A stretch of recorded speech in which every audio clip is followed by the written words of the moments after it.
Radio Cayman, the voice, the heart, the soul of the Cayman Islands.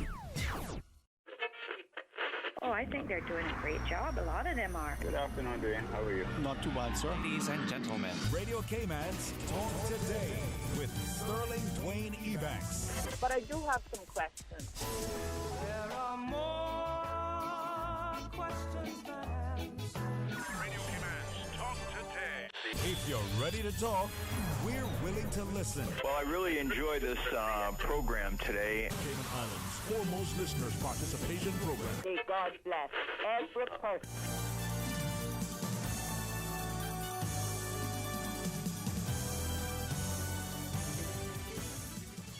Hey, good afternoon and welcome. And thank you so much for joining us. Sometimes we wonder if it's a Wednesday. Sometimes we're just still wondering if it's even the day has started and has the sun come up. Well, it is. And if you're going to be a part of it, we invite you to be, always included in our discussion. Stay tuned for Talk Today. Talk Today is brought to you by Subway, open 24 hours in Countryside, Anderson Square in Georgetown, and Centennial Towers in West Bay. And by the Ministry of District Administration, Tourism and Transport. Explore your history, explore your land, explore your sister islands. And Savannah Pharmacy in Countryside Shopping Village. Convenient opening hours, including Sundays and holidays. Radio Cayman's Talk Today, the Cayman Islands' foremost listeners participation program. We ask our listeners to avoid statements or comments which are abusive, derogatory, malicious, or defamatory. Do not use any indecent language or make any statement which is false or misleading. Email talktoday@candw.ky or call 1-800-534-8255. Courtesy of Flow, Cayman's #1 network that connects you to your world like never before. Let your voice be heard. Once again, here's your host, Sterling Dwayne Ebanks.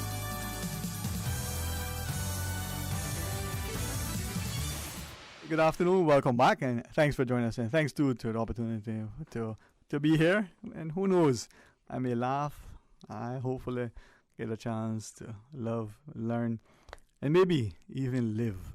Well, good company of Ravi Kapoor together with his colleague, Mr. Gerard Horton. Life Insurance Awareness Month, I think it has to be Life a Month. Ravi, whether you are wearing a hat as the Rotarian, whether you're championing education, or whether you're reminding us, provision is something that we should always strive for. I think our ancestors talk about, making provision, whether they're considering how the family is going to be extended down the road or just in case. Well, just in case, whether it be just now. Yeah, so good afternoon to you, man. Good afternoon, Sterling. Thank you for having us and giving us this opportunity to talk to you along with the Cayman community on the start of Life Insurance Awareness Month. Today, huh? It starts today, the whole month of September. Every day? Every day, yes, every day. Since COVID-19, for individuals, mortality and their morbidity is the top of mind. Mm-hmm. It is important for us in the life insurance industry to have the right conversation. This will raise awareness and inform the community on the value of life insurance and how accessible it is to complete their family's financial portfolio. So think about this. We plan for vacations, for weddings, sending kids to college, universities, even retirement. Mm-hmm. But how many individuals plan to ensure their family's well-being in the event of an untimely death is secure? By ensuring your income, one is protecting one of their greatest assets, their earning power. Mm-hmm. Life insurance is the foundation of protection. People should own it. It's a vehicle that provides protection for your loved ones when you're no longer around. It ensures that your dreams for them are realized and fulfilled. It will help your surviving family members maintain the lifestyle you've accustomed to them to live. Life insurance is exactly what it says, insurance for life. In other words, it's for the living. Mm-hmm. So, if, when we look at it from the perspective that as we ask the question, what is life insurance, and you've answered it, the notion that for whom the life insurance is on, you want to ensure that there's a peace of mind for those left behind when you're no longer there to add the value and the contribution that you have been prior to, that device, huh? Absolutely. People don't realize on how valuable life insurance is and the far-reaching impact it has on an economy. There are many misconceptions of life insurance, such as purchasing life insurance is cumbersome. I have a few medical conditions, I won't qualify. It's too expensive. Would you believe the average consumer believes it is 3 times the actual cost, and millennials believe that it is 5 times the actual cost? I'm too old. Life insurance doesn't provide a living benefit, or one size fits all. And that's just on individual life. Then you have group life. And for group life, you have to ask, and if a company is providing group life for you, that is excellent. That's very, very good. But it is a company benefit. So you have to ask yourself, is the coverage portable? So in other words, if you were to leave the company or move somewhere else, does the policy go with you or does it end right there? If you convert, because you may have got it as at a group rate set at when you were age 25, you're now 45. So naturally, if you take an individual policy separately, will you be able to afford it because the costs have gone up? And then you also have to look at the fact that many of these benefits group plans come under a health benefit, and companies could suspend such benefits if their costs are going up too high. So then you have no coverage at all. Right. So if I could just maybe ask you to expand on that, so that we'll eventually ask about term life versus whole life and other things, but you reference group life versus individual. Right. So the individual would be that single person taking out coverage, and then that benefit accruing to whomever is designated and so on. But let's just quickly look at group life. So you're working with company A, and it has 5 employees or 50 employees or 500. What is group life? Explain it just a little bit more. So the company has taken out for the employees that it has taken out for, and that benefit, whether it's $100 or $100 million, when that person passes, that accrued benefit of the sum of it then goes to the company, or does it go to designated people per the employee that's insured? No, it doesn't go to the company. It goes under a group life. The company has taken out the policy for you because they believe that this is a benefit to provide for their employees in order to keep them as part of their staffing. The benefit may come through them, but the payment is to the beneficiary of the insured. Whoever that's named, whether it's a spouse, siblings, organization, parents, whatever, as is named on the policy. Correct. Okay. And then it goes directly to them. Right. One benefit that group life often has that regular life insurance may not have or has different limit levels is in terms of underwriting and medical requirements. So, for instance, an individual getting a life insurance policy could get $300,000 and not have to do a medical or any tests or anything. With the group, it may be a little higher limit. In other words, because of the large numbers involved, they may not require medicals and so on to be done. And so they get coverage, even though they may have a pre-existing condition. Instead of 300,000, it may be 500,000 or 400 or whichever, because of economies of scale.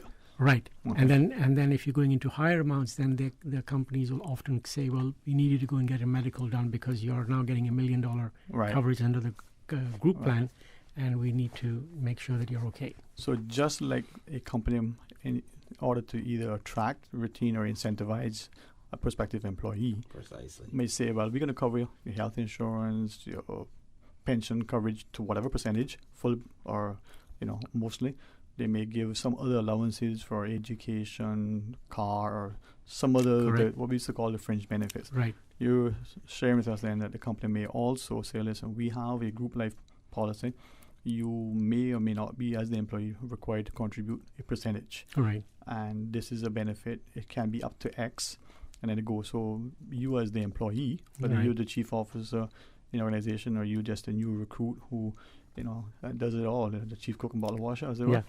Yeah, you get this, you designate how you want it to go, just like you would if you were doing it on your own. Precisely. But it's conveniently done through the company. Correct. So the same sort of life insurance, just the workings and the convenience being handled by somebody else. Right.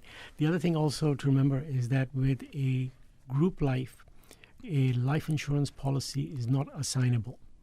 So in other words, if you were to take a mortgage out, you would need to get an individual policy. You couldn't use a group because a group is based on other people in the numbers, and you cannot assign their Right.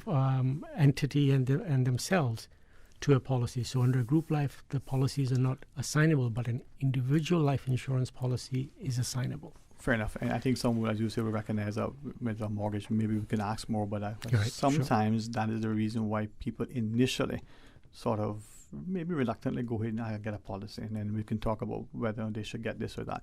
But just on that point, could it be then that the human resources person or whatever it is, the designated organization, could that person give an undertaking to the bank? You know, Mr. John here is employed with us.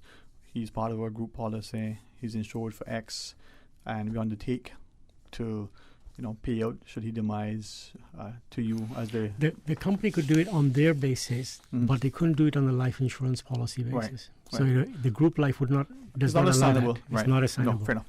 But if the lending institution or individual is willing to accept that undertaking, sort of like how lawyers in a conveyance in a land transaction would say, the bank sends me the documents, we undertake to hold it. We're trustworthy. We have legal, moral, and ethical obligations. So potentially, if negotiated, that could work potentially. Yes, it could. Okay. Yeah. Again, we don't know. It's sometimes companies do. Right. If they, for instance, they see somebody who's a key person in their company, and it's they will say, well, look, we will take the risk on this person over here up to this amount for them to get a mortgage or whatever. But that, companies can do that. Right. Definitely. And I think this is where, and as we maybe Gerard, when we come back from the break, we talk more about it. Give people a better understanding of what we're discussing relative to the importance of insurance and why we're taking it. But many of us, as prospective employees, when we're looking at our remuneration, that pay package that we get, we look at a salary, but we don't look at what percentage, if any, of health insurance or pension or other things that the company offers. Like the group life policy. Company A may give you $1 a month. Company B might be $1 less X. But because they offer these things, the remuneration is more attractive. Absolutely. So understand that. All right, after the break, let's ask more about insurance, and not just group, but individual. Even West Bayers can learn you. So I'm going to pay attention. Never restricted them. Never underestimate us. No? We will see. Well, hopefully I don't continue to make the mistakes I've been making, but maybe I'll be forgiven. We'll see. Stay tuned for Talk Today. We think it's time you crossed over to a new vehicle. And with the 2021 Toyota Corolla Cross now at Vant Motors, you have plenty of reasons to make the switch. The crossover body and hybrid engine is a sleek design in a sturdy structure with a spacious interior that opens to extensive cargo space. Stuck in traffic? The high-performance self-charging hybrid system automatically switches between gas and electric vehicle mode, helping you lower both fuel costs and carbon emissions. The Corolla Cross has full LED lighting inside and out, an integrated display audio system with energy monitor, and a dual-zone climate control system to ensure comfort for all. Test drive the new 2021 Toyota Corolla Cross Hybrid today at Vant Motors, Walkers Road. For the first time in over 45 years, the University College of the Cayman Islands is having an alumni homecoming gala dinner on October 28th. The event highlights the kickoff of the UCCI Alumni Network, a community of professionals helping the university and one another. If you're a UCCI graduate, join the network today and let your fellow classmates know about it. Visit ucci.edu.ky/alumni and come give us a hand with UCCI's first ever homecoming. Census 2021. Came and get ready. Census starting 10th of October 2021. Census. Papa, are you ready? Census. Mama will be counted. Census. Children and toddlers. Census 2021. Census. Information is secret. Census 2021. Census. Starting October 10th. 2021. Census 2021. Census. Census. Census. The Tuesday and Thursday edition of The Business Buzz is brought to you by Cayman Medical Supplies, providing quality pharmaceuticals, medical supplies, and consumer products to healthcare providers, retailers, and ultimately the patients at a reasonable rate in a friendly, caring, and timely manner. Cayman Medical Supplies is located at number 93 Smith Road, Windward Center. Telephone 949-6211. Talk today. But I do have some questions. Talk today. Cayman Islands' foremost listeners participation program. Talk today. Because there are more questions than answers. What the public is saying. Waiting to take your calls right now. Sterling Dwayne Ebanks.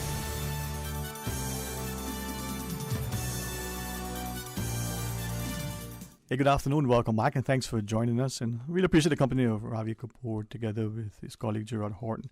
Life insurance, Life Insurance Awareness Month kicks off today. I think, though, as you were saying, some of the earlier comments about the misconceptions, like a will, and like many things, many of us don't want to do it. We're fully committed to it. We think it's a great thing. We wanted to do it as part of our planning and preparation and provision for our families and loved ones in the event that, we're no longer there. But boy, if I do that, man, that might mean it will hasten the demise. Yeah. Unfortunately, that's the perception that some would have. But we were asking about group, and really appreciate the explanation. Individual. Now, is that similar? And how is it different? Group life policy versus an individual life. Individual, you just go and on your own. Maybe you're prompted by a good friend who's saying, well, you're doing all these good things. Are you also doing this? So individual life is for the individual to make the initiative and take the steps. Gerard? Yeah. Well, I mean, when you're working with a life insurance agent, individuals can go through many options. Mm-hmm. Life insurance can't take away the grief associated with losing a loved one, but it can take away the financial stress by the unexpected loss of the principal income earner for the house. Peace of mind when the unthinkable happens, like an accident or, undiagnosed medical condition, something of the sort. The biggest concern will be how the family will move forward, and the life insurance helps fill that void. As the risks involved if you don't have life insurance in place is that your dreams and aspirations for your family won't be realized. All right. So let's ask now, a person, well, maybe before we ask this, let's quickly ask what we should have asked earlier.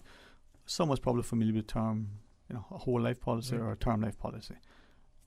Well, just confirm that those are the right terms. Yes. And what are they? Well, basically, worldwide, there are two main types of life insurance. One is term life, and the other is whole of life or whole life, as it is called.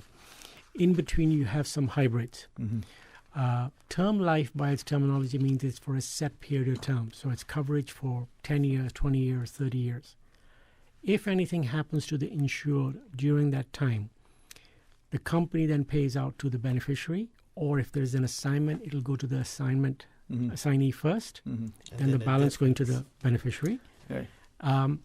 And it pays out. If, however, you outlive that term, so something happens to you one day after the term coverage is ended, then there is no coverage. So there's nothing there. Whole life, by its terminology, means coverage is up to age 100. So it's there. It is also called guaranteed life because it has cash values building into it. And for instance, with our whole lives, what we show you in our quotation is guaranteed. You can earn higher than that, but never less than that. And so it's something that it allows for budgeting and planning in terms of your financial portfolio that way. In between, you have some hybrids like universal life. Universal life, for instance, is basically a term policy with an investment portion added on. You can put extra money into the investment portion. And if the markets are going up, that's great because your cash value that you've accumulated is going up there. But if it's going down, like the stock market, your cash value goes down too. And you can be in a situation where you could be putting money in for 10 years. You've got, say, $50,000 built up. Market takes a crash, and next day you've got $10,000. So the other $40,000 is gone. And again, to build that money back up again is going to take a long time and more additional funds going in. But term and whole life are the two components there. Okay. And both policies are assignable. But what often people don't realize is that cash value, as well as being able to take cash out of a policy on a whole life, the cash value portion is also assignable. So you could go to a bank, for instance, and you need to put a down payment of $10,000 to buy a home. And you look in your cash value, you got $8,000. You can assign that $8,000 just like if you had a fixed deposit. Assign that to the bank, and now you only have to put $2,000 down. You don't have to put the whole 10, and your money is still growing. And the banks here are willing to accept that. Yes, because it's assignable, but they have not taken possession of it. No, they can only claim that portion. If you were to default on the loan, then they would go through the process, and they could then claim the cash portion. I think those of us listening understand the concept, but just use an example. So the bank is going to give you a mortgage for your new home, and they're going to finance 90%, and they want you to come up with a 10. Right. And let's say, for argument's sake, make it easy numbers, 100,000. So you can find 10,000. You've now got at least 10,000 in your built-up cash value in your whole life policy. Right. The banks in Cayman will say, "Oh, yep, we'll assign 10,000. Yep. So you don't need to find anything." Right. Yeah. Hey. Maybe someone knew that and someone's just hearing it for the first time. Yeah, and the thing is, the cash is, and because because investments being done by investment firms often is usually in a 5 or 10 year investment period. Right. Life insurance companies' investment is based on 17, 80 years investment. So our investment portfolio strategy is totally different. We're not looking on a day-to-day growth. Much longer term. Another variation I sometimes say is the Warren Buffett method. You buy and you just hold on to it. You don't sit and keep shuffling things around. So with that in mind, the term life policy, you say, may be for 5, 10, 15, 30 years. Right. Is 30-year term in our market the longest that a person can get a term life? With us, for instance, we based do up on to 35 years. 35? Yeah. Okay. Because we work with what the length of the period is that banks will provide financing in Cayman for. So we do it up to 35 years or up to age 95, whichever comes first. Okay, so the maximum would be 35 or age 95. Yeah. Okay, and as you shared, again, this is just for repetition, just to make sure that we have proper identification. The term life, when that period has expired and something happens to you the day after, no coverage. Right? Yeah. The whole life is up to age 100. Right. So if you're like most of us looking for age 120 and still going strong, at age 100 and you have a whole life policy, right, and you've now 101, right, or 100 years old and 1 day, right, your policy is expired. What happens? Yes. However, if you have been paying for all this period, all this thing, then at the end of age 100, the policy you will get has matured. It's matured, so you get the full face value of the coverage. You get your money and you take it with you. Yeah. So far. The cash values accumulate all the way to age at 100, and it should equal or be greater than what your death benefit was. Right. So do you then get your death benefit as well? You're still alive. You get the cash value. You get the cash value or the death benefit during if you pass away. Then the death benefit is paid out, not the cash value. Okay, I'm going to ask it again. Because the cash value is used also as a security to make sure that the policy never lapses. Okay. So I'm going to ask it just to be, I know some people already got it straight, but I'm going to ask just to be specific. So if you're age 90 and you had a whole life policy, and let's say you have a $100,000 policy, your cash value is X, 10,000, 100,000, whatever it is. At age 90, you pass. Your death benefit is 100,000. You get that. Correct. If your death benefit is more than 100,000, you're getting. Yes, if it's accumulated in the cash value greater, then it'll be greater than the 100,000. So you're getting just one payment, but it'd be the 100 or the cash value, which is more than 100. Right. You're not getting two amounts. You're getting one of some. Right. If you're now age 101 or 100 years and 1 day, and again the same policy, and your cash value is X, at that point you're still alive, kicking and going, and looking forward to another world cruise. Yep. No, not a cruise at all. At that point, it's matured, and you get the cash value. Full cash value of your account. Right, which should be equal to, if not greater than, the sum on the insured policy. Correct. If it's less than, again, for whatever reason, that's the face value. Then you get the face value. Yep. So if it's 100,000, the face value, you get 100,000. Right. If it's 110,000 or 200,000 cash value, you get that amount. Correct. Exactly. Okay. You were very specific, but I'm going to ask it just to make sure. Absolutely. All right. But this I think sometimes some of those misconceptions as to where we are. And we talk about cost and time. So the person who is 60 or 80 and they decide for whatever reason that they want to now take out a policy. First question is, there's a perception that if you take it out at age 20 and healthy, it's probably cheaper than if you take it out at age 90 and Yes. may still be healthy, but maybe. Is that true or false? Yes, it is. That's accurate. Okay. And there's also another benefit. Mhm. There's also another benefit as to the how much coverage you can get. Right. So, for instance, if you are under the age of 40, Mhm. you can get up to 15 times your current annual income, net annual income, as a total coverage. So if you're less than 40, You can get 15 times okay, 15 times your annual income. your annual income. Okay. And the reason that we work that way is that as you're growing, you're expecting your income to grow. increase. Mhm. So if anything happens, it used to be 7 years, 10 years. Now the period is getting, because of inflation, you're looking at longer periods that if anything happens, your family should not have to make sudden changes in lifestyle. So in other words, you suddenly shouldn't have to move to a smaller home because you can't afford to run the current home. That there's not enough money for kids' education and things like that. So this is what the norm is moving to. So you do it at 15 times.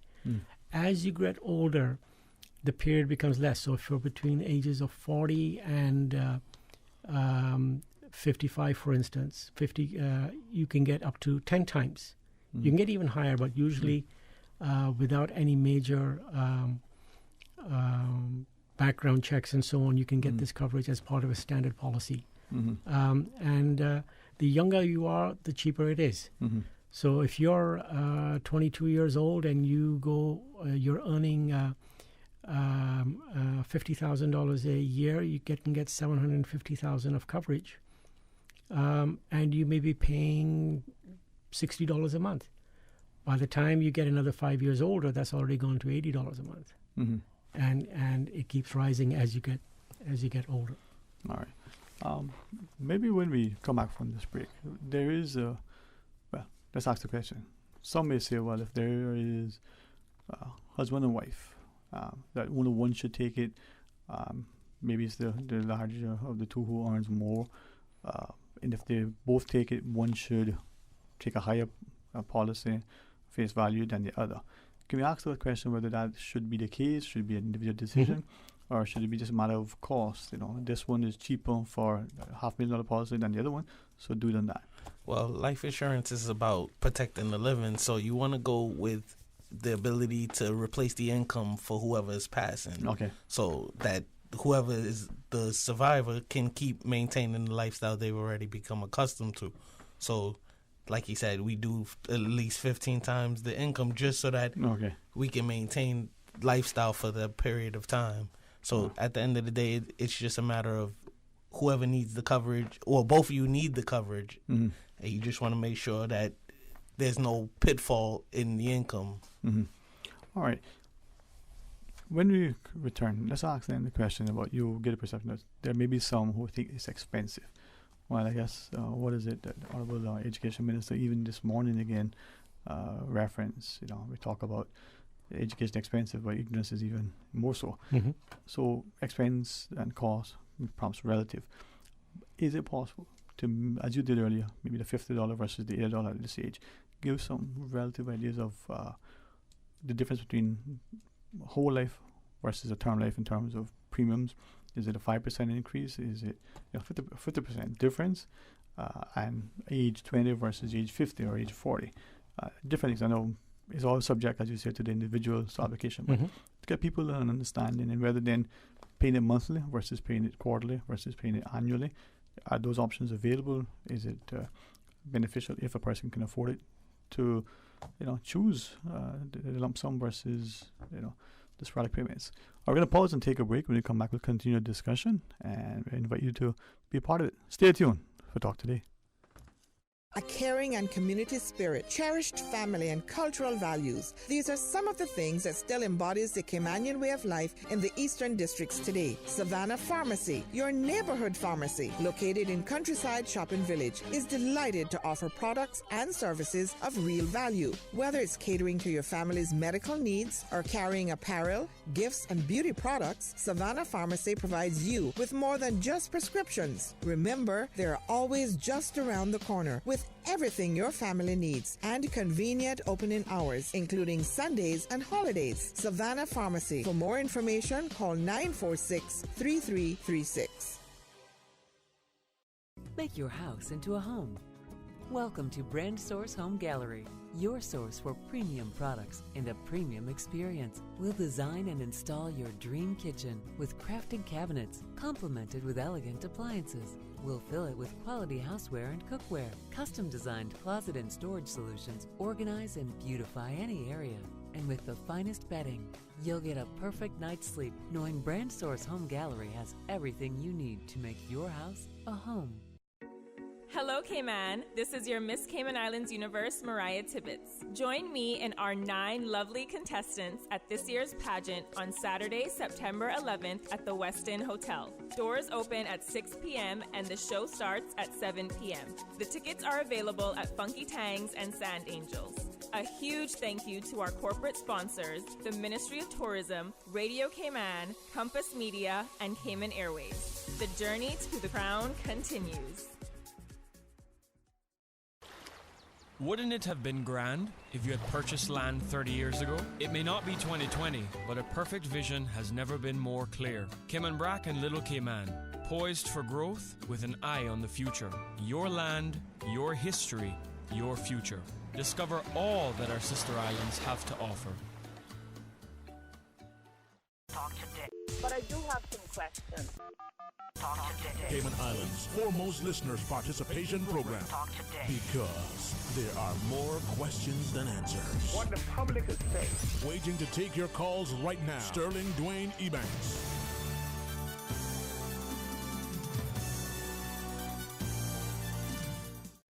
Hey, good afternoon and welcome back. Thanks so much for joining us. Thanks to Ravi Kapoor and his colleague Gerard Horton to talk about life insurance and celebrating Life Insurance Awareness Month. I think it's interesting that we are increasingly cognizant that our sense of financial literacy, estate planning is growing, but still need to get to a space where we're more comfortable, not just with the terminology and the language, but how to access it. What's the importance of it?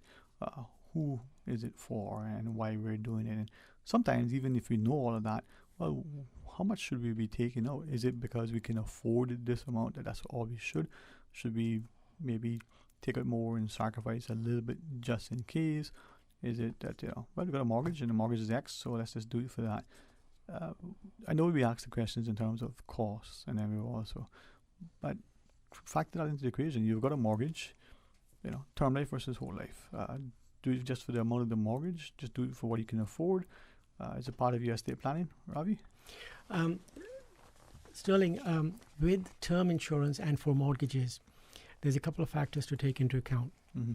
One of them is that if you're taking it simply for a mortgage and based on your particular budget, mm-hmm. that it's not something that you can afford to do more than what the mortgage is required.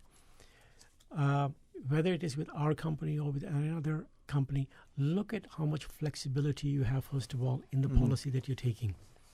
If you want to change the policy from a term policy to a cash plan, can you do that? Mm-hmm. Or do you have to take a separate policy out? Because some companies don't allow you to change on that. Mm-hmm. With ours, we do. And what I normally recommend to my clients is that if you're getting it for a mortgage and your budget is tight, then take a term out for the first year. You can take a term out a longer period, but you continue for the first year. And the reason is you've now got the check from the bank. You've now bought the property, whether it's a home or an apartment, house or apartment. But now you're going to make it into a home. Mm-hmm. You're going to be putting your own touches to it. So now you may put in new appliances, new curtains, new paint.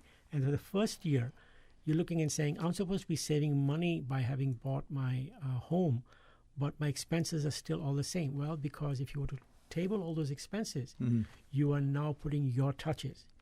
on capital expenditures. But now, at the end of 1 year, you're not going to be buying a refrigerator every year. It'll be another 10 years before you buy another one.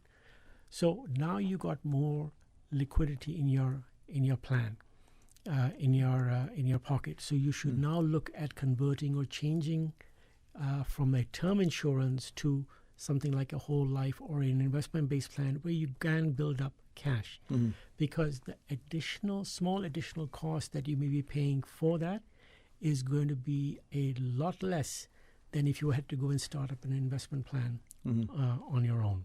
Okay. And that is why our plans have the flexibilities that they do. But this is for anyone who's in any kind of insurance company. Look to see that you have flexibility and to make sure that it fits your budget. As we asked for, related to cost, term versus whole life, let's also ask before that, is there easy in terms of the medical requirements and the qualifications, the criteria to get one versus the same, whether you get in term or whole, or is one easier to qualify for, so to speak? Well, it's also dependent on the amount that you're trying to get for the death benefit, because each range has certain requirements that you would have to fulfill in order to get it. So up to like $300,000 may not require any medical, but then $1 above that up to $1 million.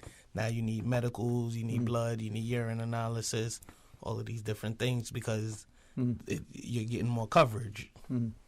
But it's pretty much the same whether you get for term or whole life. Okay. So we don't differentiate on that basis. Because the benefit is there. Yeah, exactly. For the same reason. Yeah, the key benefit is the death benefit that we are providing. Now, what about the amount, as you call it, the premium? The person for whom the life insurance is on, they got to pay a certain amount at certain intervals, monthly, quarterly, annually. Term versus whole, is one cheaper? And if so, what percentage sort of differentiation, if any? Term is the cheapest of all insurance pretty much around the world, because it is providing you with basically just standard cover. It's just you can get riders with it for different things, but it is just basically providing so a rider, covers. for those who don't know, provisos that are additional benefits. So riders include things like disability waiver. Okay. So accidental death. So if you died while hot air balloon eating an ice cream sandwich, looking at a video, you can get a rider for that. Yes. So basically, these are the two main riders, and disability waiver basically means that if, as a result of an accident or an illness, you are now disabled and you cannot work, and it has to be more than 6 months in lead, because if it's less than 6 months, you still have to pay the premium on that. After the 6 month period, so God forbid it's been a bad car accident and it takes you 9 months to recover to get back to work, the company then pays your premium for you until you fully recover from that. If you are not able to fully recover, then the disability coverage is paid for you until age 60, so you don't lose your policy because you can't afford to pay the premium. Accidental death means the death has to be recorded by the coroner as being an accident. So you slipped, fell, and died. Death in a car accident. Boating accident. It has to include some kind of a violent action taking place that caused the death.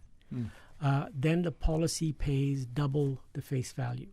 So if you had a $300,000 policy and death is by accident, you would pay out $600,000. But this is an additional amount that you would pay for that. So it's added on to your premium, like it'll be an additional $20 or so added on. Whatever the sum is, right? Whatever, yeah exactly. All right. I think as we look at it now, we know how to get the policy. Are there things that would trigger the policy being cancelled? So if you had the policy for a year or 10 years, is that possible? The policy, with the term policy, for instance, it'll end at the period of its start. So if it's a 10-year term, at the end of 10 years, its coverage is ended. The other things that can cause a policy to be cancelled is non-payment of premium. Okay. Makes sense, I mean. Yeah, so if you're 60 days behind, then your policy is going to be at risk, and the company is going to be contacting you in between to let you know. So non-payment or failure to pay will cancel the policy. There's no other thing that would cause a policy to be cancelled. So in other words, you as long as the premium is paid, you'll be insured. You're fully insured and covered. And you reference your sort of on the term life, 35 years or age 95, whichever comes first. On the whole, it's at age 100. Right. In that instance where someone has a policy, let's use it term life, because whole is considered going as long as you continue to pay your premiums. Right. On the term, let's say you did a maximum, the 35 year, and you pay it. Would there be reviews in that 35 year in terms of your premium? So let's say it's $100 a month, just argument's sake. Every month for the next 35 years, you pay $100, or would yes, it be it's fixed. It's a level term. That means it's your premium and your death benefit is going to remain the same for the entire duration. No reviews after 5 years or 15 years? No. Once you prove your insurability at the start of the policy, that's it. Then you're covered for the full period at that premium that we have quoted you. You've granted, so you've been, you applied, you've successfully been, sort of taken out the policy, you're making your premiums on the scheduled time. Now, is it, as we asked earlier, provided your budget allows it, whether is it more economically feasible if the person can afford it to pay it monthly, quarterly, annually? Is the premium less if you pay it all at one time? Yeah, well, it depends with different companies, but with ours, for instance, you can pay monthly, quarterly, semi-annual, or annual. And between monthly and annual, the average saving is approximately about 7.5%. So if you're paying it annually, then it means less administrative cost for us, and we pass that cost on to you in terms of a lower premium on there. Quarterly would be a little less than that way, and semi-annual the same thing. Exactly. And again, if our budgets are low, we have to remember it once a year to pay it, versus someone sometimes forget to go pay our other bills. Not that we don't want to pay it, not that we just forget it, right? Yep. What we've also done, Sterling, is that we are providing more and more of our services online. Okay. So you get, if you're behind on your premium, for instance, you'll get an automatic email. If you're 30 days behind, they'll say, hey, you're 30 days behind, you need to do this. You'll be followed by a second one, 60 days saying, if you don't pay it now, you're going to be at risk over here. In between, our customer service will often call by phone to the person, say, we haven't heard from you, you're behind on your premium, this is a chance. And sometimes people's policies do lapse. However, we have allowances made that on how quickly they reinstate it. Exactly. You got about up to a year after your policy is lapsed to get it back to balance. Then the policy will be reinstated. And you pay that premium for pay up the premiums that you owe up to that point, and then your policy will be reinstated. And with depending on the amounts, also with some amounts, if they do it within the next 30 to 60 days, then if they had to do a medical to get the application, they may not need to do a medical if they get that money in that time slot. Okay. Well, I appreciate coming in, and perhaps Gerard, start with you. Any sort of closing final thoughts you may want to listen? I just wanted to talk about our terminal illness.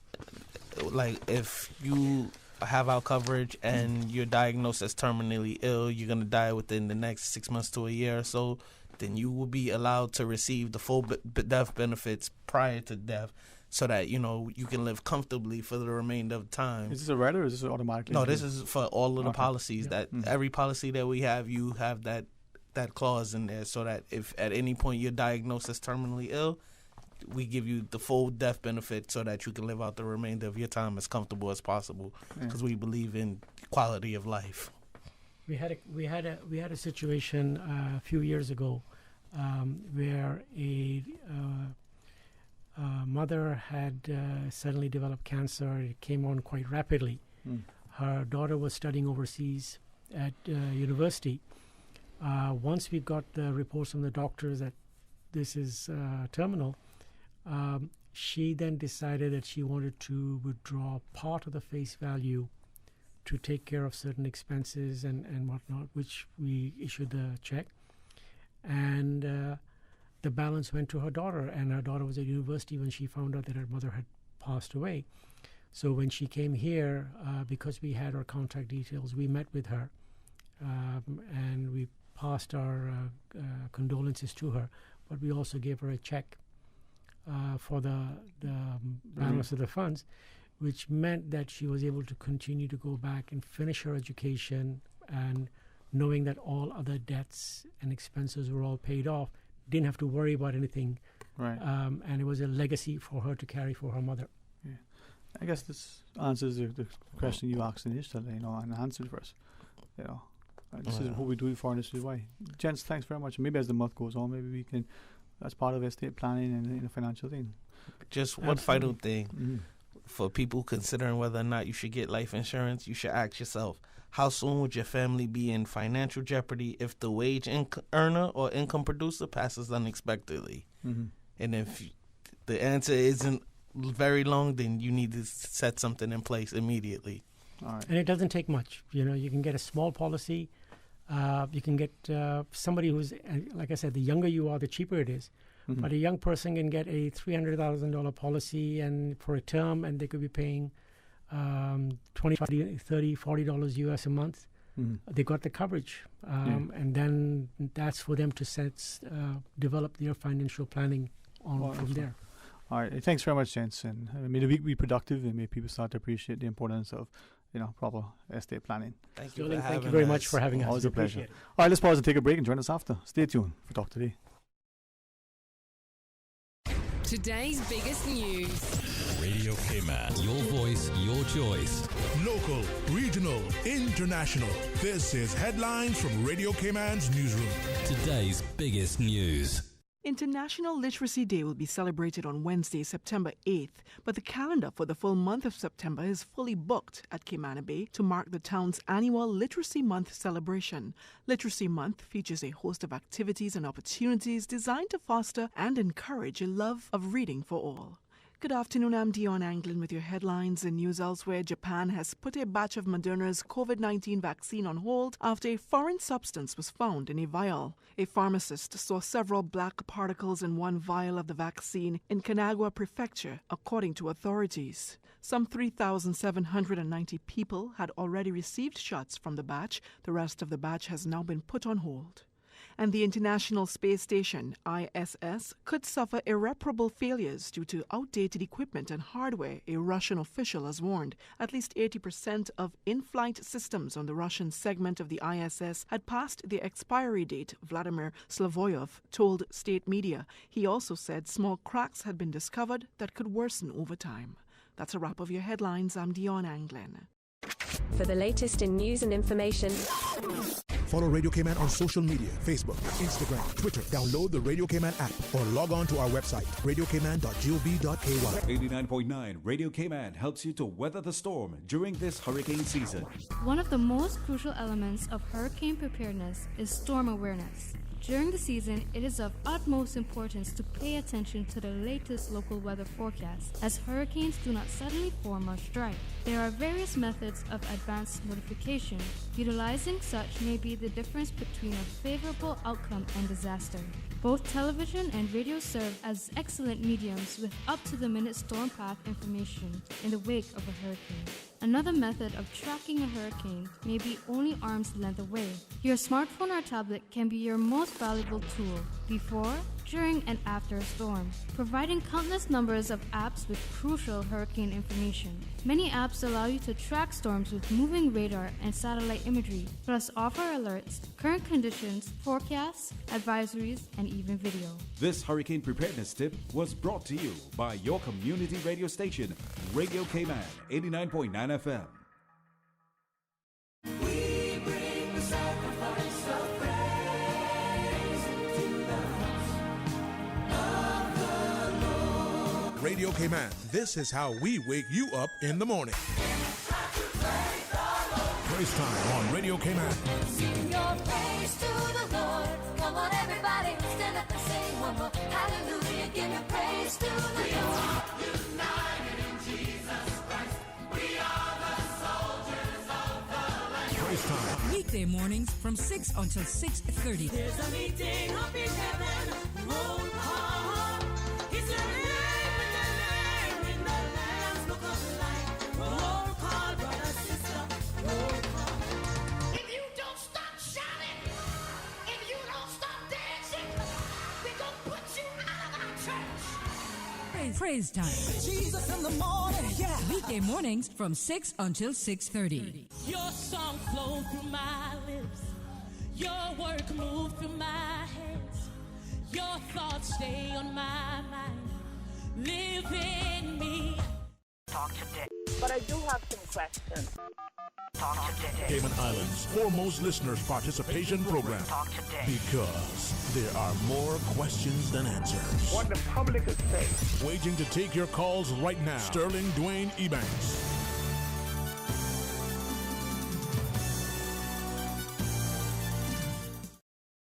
Hey, good afternoon. Welcome back. And thanks to Miss Susan. Yeah, is she there? Well, of course she is. You want to know for sure? We'll give her a shout.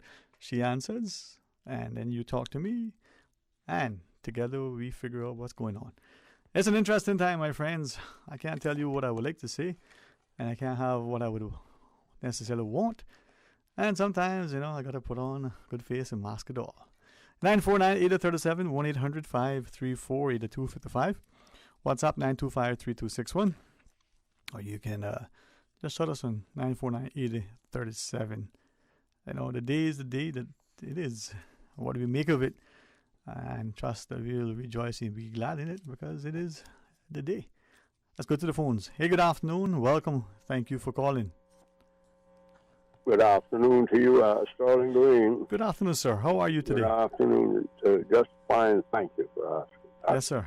Good afternoon to the two gentlemen there. Yeah. Insurance companies. Yes, sir. They have just ended their segment. Ended. Yes, sir. Yes, sir. But I'm sure Ravi and Gerard certainly will listen. So if you share your sentiments, they will indeed hear. Yes. I don't. So they've gone. They've left. Yes, sir. Yes, sir. Yes. What I'd like to say is this. First of all, just simply, but would have liked to have asked them a question, but I guess it won't be you wouldn't be able to answer that. Pertaining to the universal You can ask it and I can forward it to them if you wish. System they were talking about because it's important. But what I'd like people to understand is this, that insurance is gambling. Understand that right off the bat. You are gambling. When you buy an insurance policy, whether it's on your car, on your health, or your life, you have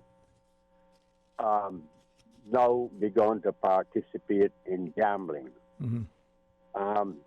It's the same method, health and life, particularly of mathematics that they use in pari-mutuel gambling, horse racing, so forth, how they arrive at the odds.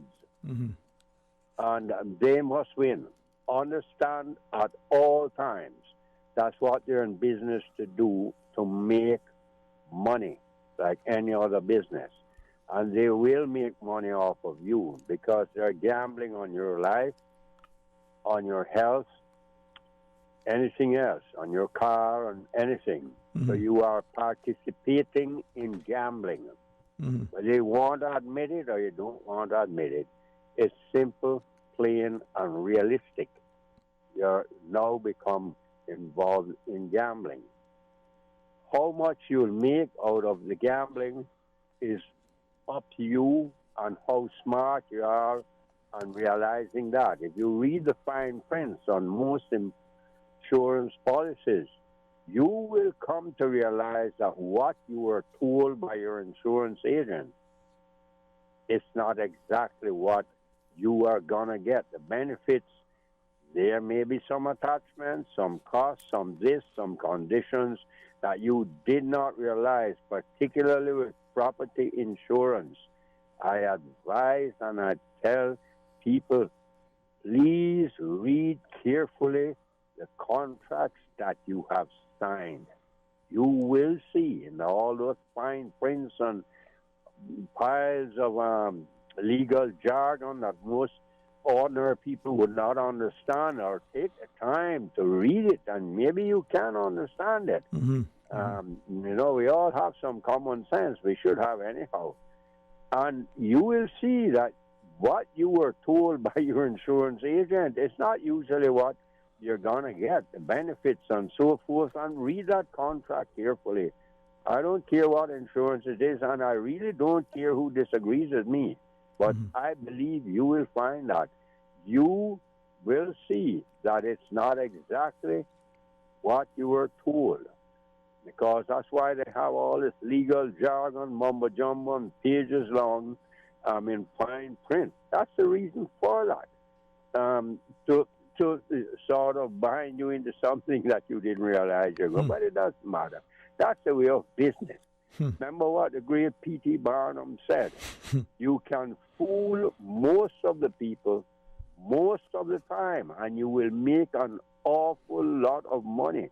And that's what he did. He did. If you read about Phineas T. Barnum, we know with the Barnum, Bailey, Ringling Brothers, and so forth, the circus, a massive circus business, and the things he did.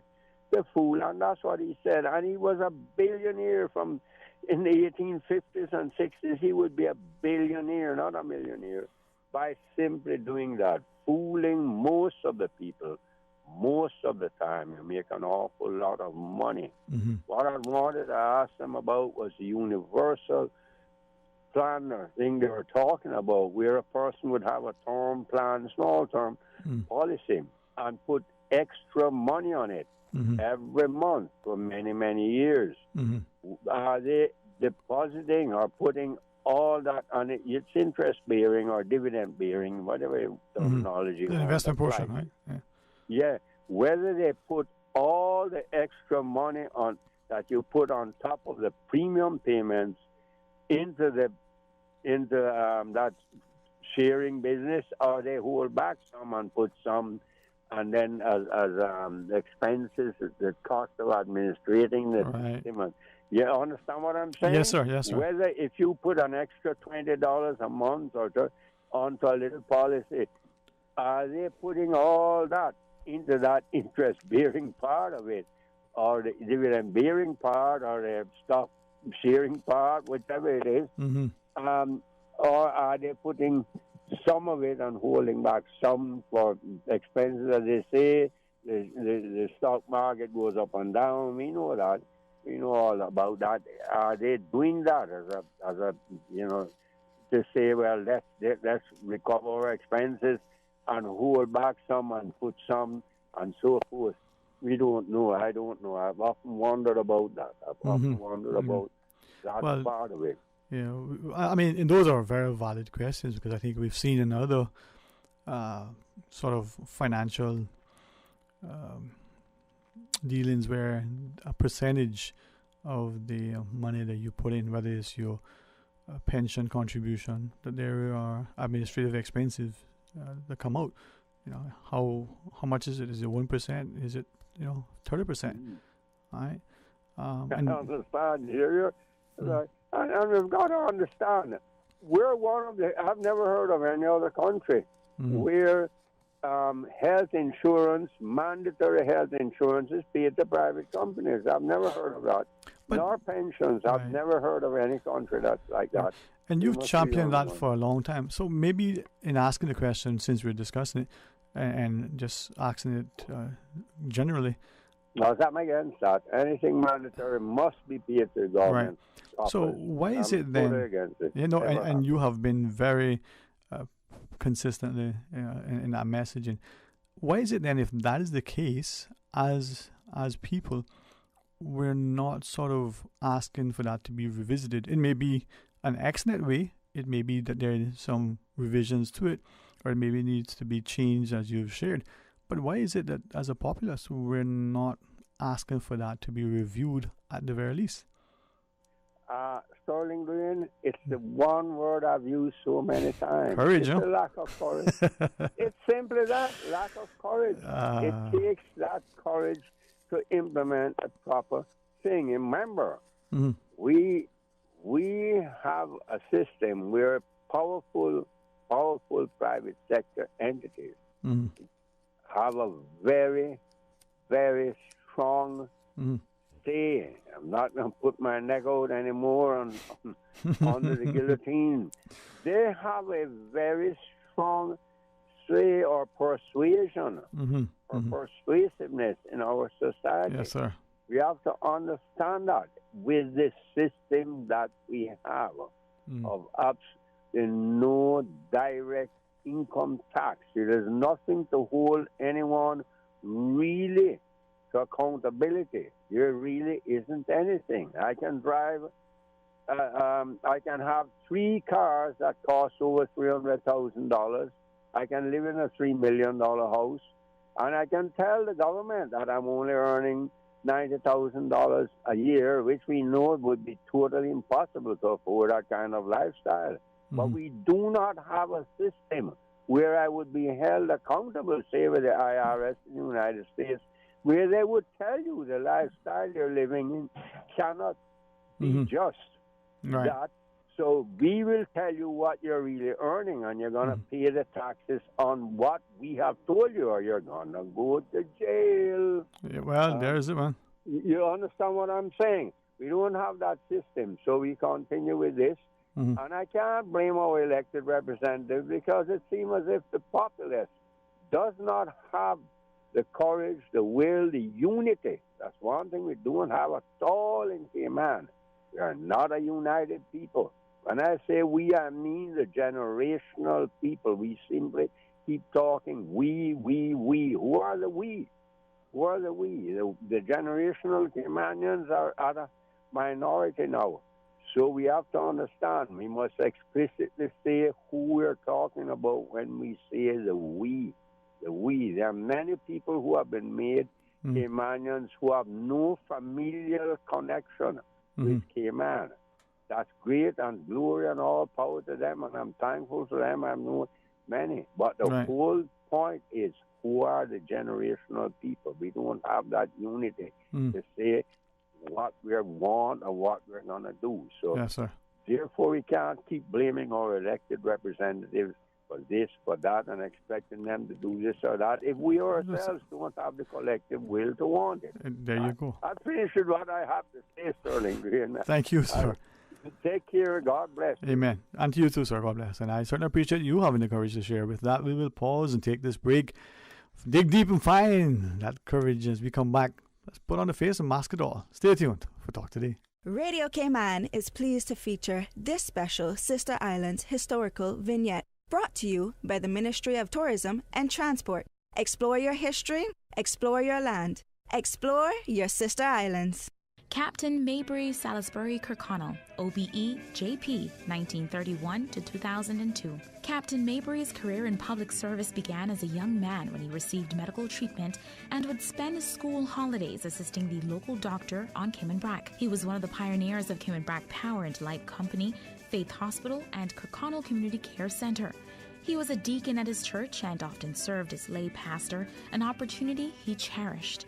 He was also a master mariner. Captain Maybury was elected to the Legislative Assembly in 1980 and served for 20 years. In 1996, he was elected Speaker, the second person to hold the post, and the first sitting MLA to be elected to the position. He did not seek re-election in 2000, but later accepted the legislators' unanimous call to return for another term as Speaker. He retired in 2001. Captain Maybury treasured his years in public service and lived by his motto, country before self. Although he and his wife, Marilyn Nee Parchman, had no children, they raised a grandniece, Otelia McKeever Scott, and Captain Maybury helped several Brac young people to obtain a higher education. Captain Maybury, Salisbury, Kirkconnell. Radio Cayman is pleased to feature this special Sister Islands historical vignette, brought to you by the Ministry of Tourism and Transport. Explore your history, explore your land, explore your Sister Islands.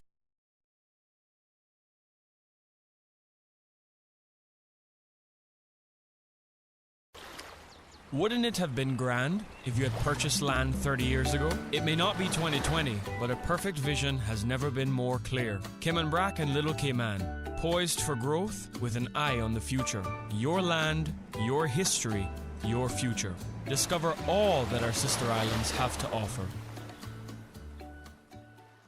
Back to school sale at Optical Outlook is on. What?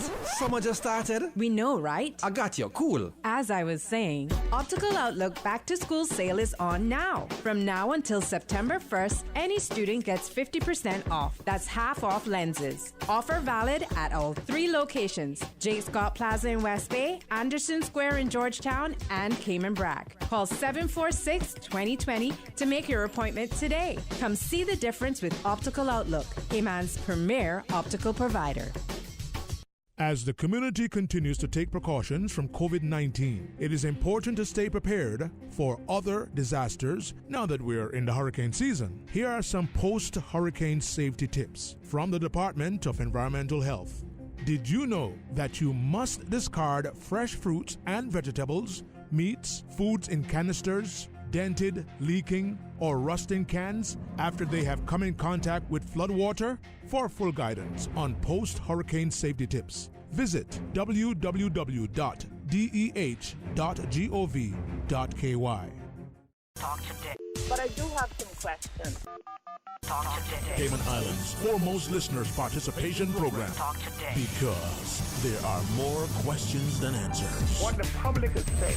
Waiting to take your calls right now. Sterling Dwayne Ebanks.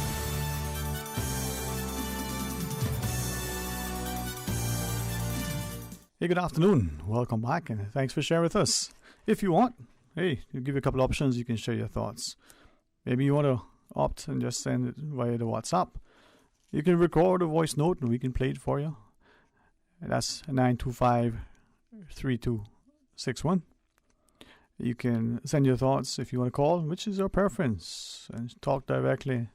Hey, you can agree with what's being shared. You can take a dissenting view. You may just, not that you necessarily intend to speak in a manner that may cause other people to feel as if, well, you're going against the tide, you're not willing to swim with the current.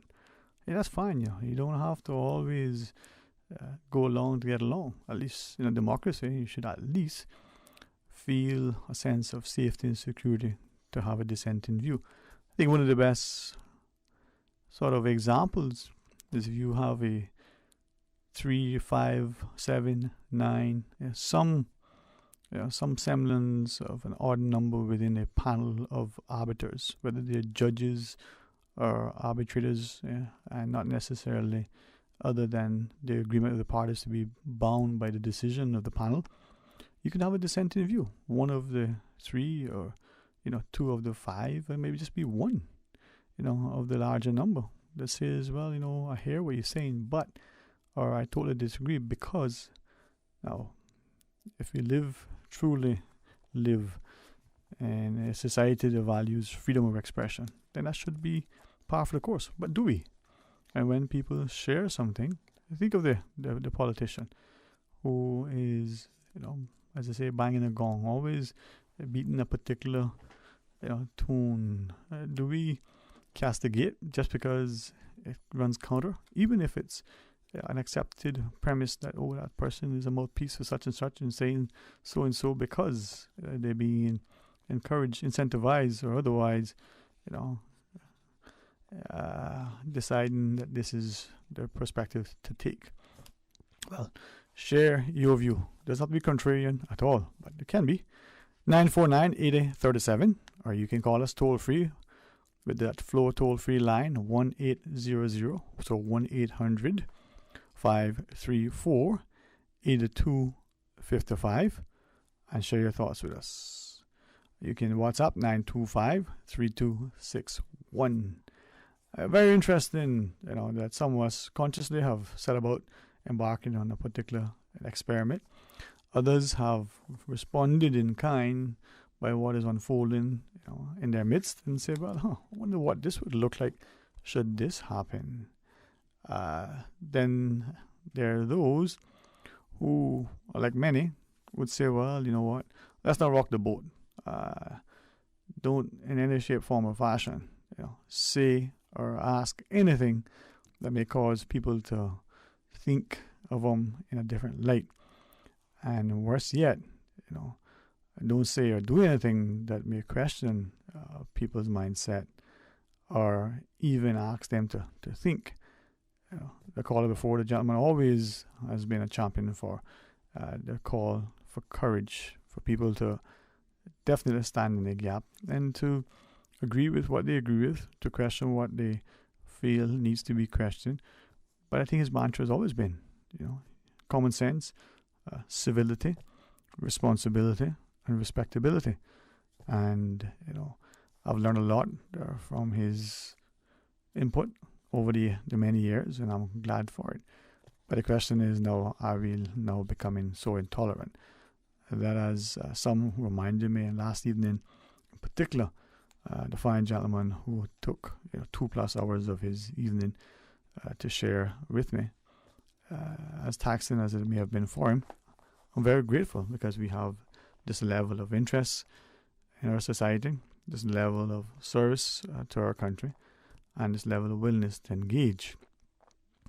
And in that, we are, if we're so inclined, may have heard, may have recalled, may actually subscribe to the notion that in the last days, good is bad and bad is good. Well, let's go to the phones. Hey, good afternoon and welcome. Thank you for calling. Sorry, you need some company, so I decided to give you a call. Oh, my, I appreciate it very much. Thanks, sir. Sterling, how are you? Very thankful. And yourself? Pretty good. Thankful. Oh, man, so glad. Thank you so much for sharing. Yes. Sterling, OC calls me sometime a crying wolf in the wilderness. But, I've been talking about people maintaining their trees in their yards, especially when they're hanging over our main streets that we have to drive on a daily basis. Mm-hmm. And I just hope and pray that this hurricane, the tropical storm that we just had that did turn into a hurricane, I hope that people learn a lesson from their yards and pertaining to their trees that will be a nuisance to the road or to the neighbors. And if anything fell in their neighbor's yard, they need to hold some responsibility and say, you know what, it is my tree, but I'm gonna help, help remove it. Some people just don't do anything. I experienced it. And I even see my neighbor, all her fences is broken down from the two neighbors. And I don't see nobody trying to help her, bring back up her fence or to say, well, we're going to help build your fence back or what the story going to be. Mm-hmm. This thing about Mother Nature destroying stuff that is in a private yard, I don't know how you can fully blame it on Mother Nature when it belongs to you, and if it goes in someone's yard, it is your responsibility. As far as I'm concerned, it's just like when they say, if you have a mango tree and the limbs are hanging in the neighbor's yard, the mangoes belong to the neighbors. But the neighbors doesn't come and clip a limb off or rake up a leaf or in that category. They don't speak to you, but they'll go and reach over and pick the mangoes. You understand where I'm coming from? Right. So I just don't like that concept of living. And when I have anything in my yard that is eatable, I make sure and share it. Mm-hmm. So this hurricane came in the other day, and it destroyed the majority of my trees in my backyard. And I never had not one tree hanging, and neither one of my tree neighbors, two sides or one in the back of me. That is the main road. I'm not a nuisance to no one. So I say, you know what, this is too close for comfort. When the other gentleman piece of thing came into my yard and he refused to move it, I don't want to go in that store again. Well, anyhow, it's out of the yard now. But you know what I did? I just decided to remove everything out of my backyard. Mm-hmm. As you were sharing that, though, I was looking at something that came through on almost in a similar thread, where we're living in communities and our neighbors, even ourselves, we're planting very, very close to the shared boundary, and then the trees overhang. Whereas in the past there may have been a level of cooperation and neighborliness, amongst the adjoining landowners. we're not seeing that anymore from No, the types of... definitely not. Yeah. Definitely not. It's not no more. And I overheard a lady talking one time how her neighbor wants these trees trimmed from her yard, not from this other neighbor yard, because it's a nuisance to the next person's yard. And she's bragging. She want them down. She take them down herself because I ain't cutting nothing. That is not the way to live. Right. But we're seeing it too in many respects. I mean, look at the amount of applications for gated communities that we're hearing. Not just new communities, but existing ones. And for different reasons. In some cases, people may have been inclined to believe, led to believe that I would increase their safety in their spaces. Some just because of, can I use that phrase that one of our callers talk about, dataways? They just have this mindset about them, you see. The low mentality, I call it. Yeah, they don't really have much to offer, right? And, what's their money can't buy class. But on top of that, what about existing communities where it would appear that there was some acquired right to freely move over those roads?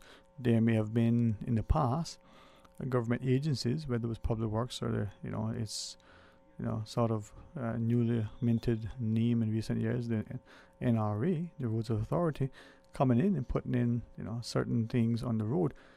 But like the beach accesses in the past, we let them just fall away. But it's not just the lack of access, it's potentially what it's now doing for our community in terms of dividing us. Our neighbors argue, we no longer can use certain things as a way to incentivize people, to motivate them, to show them something very tangible that they can aspire to. You have to wonder. We really have to wonder what's happening. What's happening in Sterling? Here's an example. Down to South Sound, coming from Hurley all the way into South Sound to Walker's Road, and you can go all the way around to Smith Cove. Yeah, Smith back there. Yes, there are trees hanging in private property yards, and they have gardeners come out there every week to do their yards, and they are not doing anything to remove a limb from hanging over the main streets of this. Throughout the whole island, I would say. Yeah. Well. And it is a shame that nothing is being done about it. And another thing on top of that, Sterling, when you look at that eucalyptus tree, whatever's named down there by the Miles resident on School Road, weather didn't touch that. But Sterling, we don't know what's inside of that tree. I noticed when one of my trees that I just cut down, it was my orchid tree. And that orchid tree was rotting right in the middle of her root. So I know sooner or later she will be falling. You understand? So we must not take anything for granted. But we must live like human beings and stop living like animals. Because someone was up on the Compass web that they're saying about they wonder if the Skyping money funds are being used properly. I had to answer back to that individual. How can we come out and say, I wonder if it's being used properly? That is nobody's business. We are just here trying to survive like everybody else. You understand? Yes, ma'am. And all of those that they're crying that it should be taken away and all that kind of stuff, I'm quite sure they had a family member, they had a friend, or someone they knew in the tourism business for some time. How would they feel if it's being pulled from one of their friends or a family member or their child or their son or daughter, or even the mother or the father? You see, we got to stop trying to keep our people down. Instead of lifting us up, we just keep going down.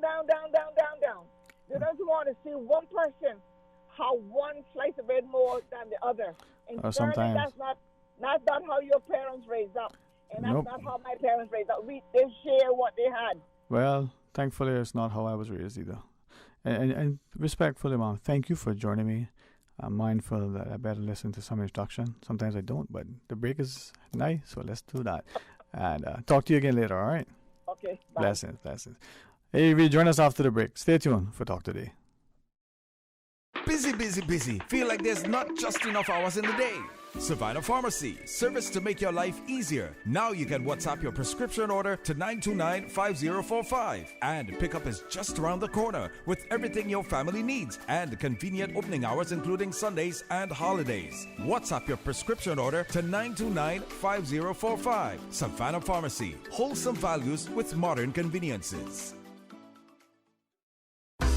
Save every day with FedEx. Get 40% off when you ship using FedEx International Priority and an additional 5% off on your next shipment. Visit us. Visit FedEx.com keyword Caribbean discount to learn more. Prospect residents, you are invited to a free health screening at the constituency office of Miss Sabrina Turner, happening on Thursday, September 2nd from 4 to 7 p.m. Number 33 Marina Drive, Prospect. Know your numbers and get your blood pressure, glucose, cholesterol check. COVID-19 vaccine will be made available for Prospect residents. No appointments are necessary. However, Prospect residents are encouraged to arrive early. For more information on the health screening, call 746-9314. That's 746-9314. Do you have plans to travel to the UK? You must provide a letter of certification from Public Health and your vaccination certificate issued in the Cayman Islands. If traveling to the UK via the Bahamas, the United States, Canada, Jamaica, or any other Amber List country. If you are traveling directly to the UK from Cayman, no letter of certification is necessary. Letters of certification may be requested by emailing vaccinecertification@hsa.ky. Travelers must attach a copy of their vaccination card as a screenshot attached to their email request. All requests will take 3 business days to process, and letters will only be issued within 3 weeks of a person's date of travel. Letters of certification are only needed if traveling to the UK via any Amber List country. Travelers to the UK coming directly from the Cayman Islands do not require a letter of certification. Each Tuesday and Thursday from 7:30 a.m. to 9 a.m. The Tuesday and Thursday edition of the Business Buzz is brought to you by Optical Outlook. Visit them at their new location in Anderson Square. Telephone 746-2020. Come see the difference with Optical Outlook. Talk today. But I do have some questions. Talk today. Cayman Islands' foremost listeners participation program. Talk today. Because there are more questions than answers. What the public is saying. Waiting to take your calls right now. Sterling Dwayne Ebanks.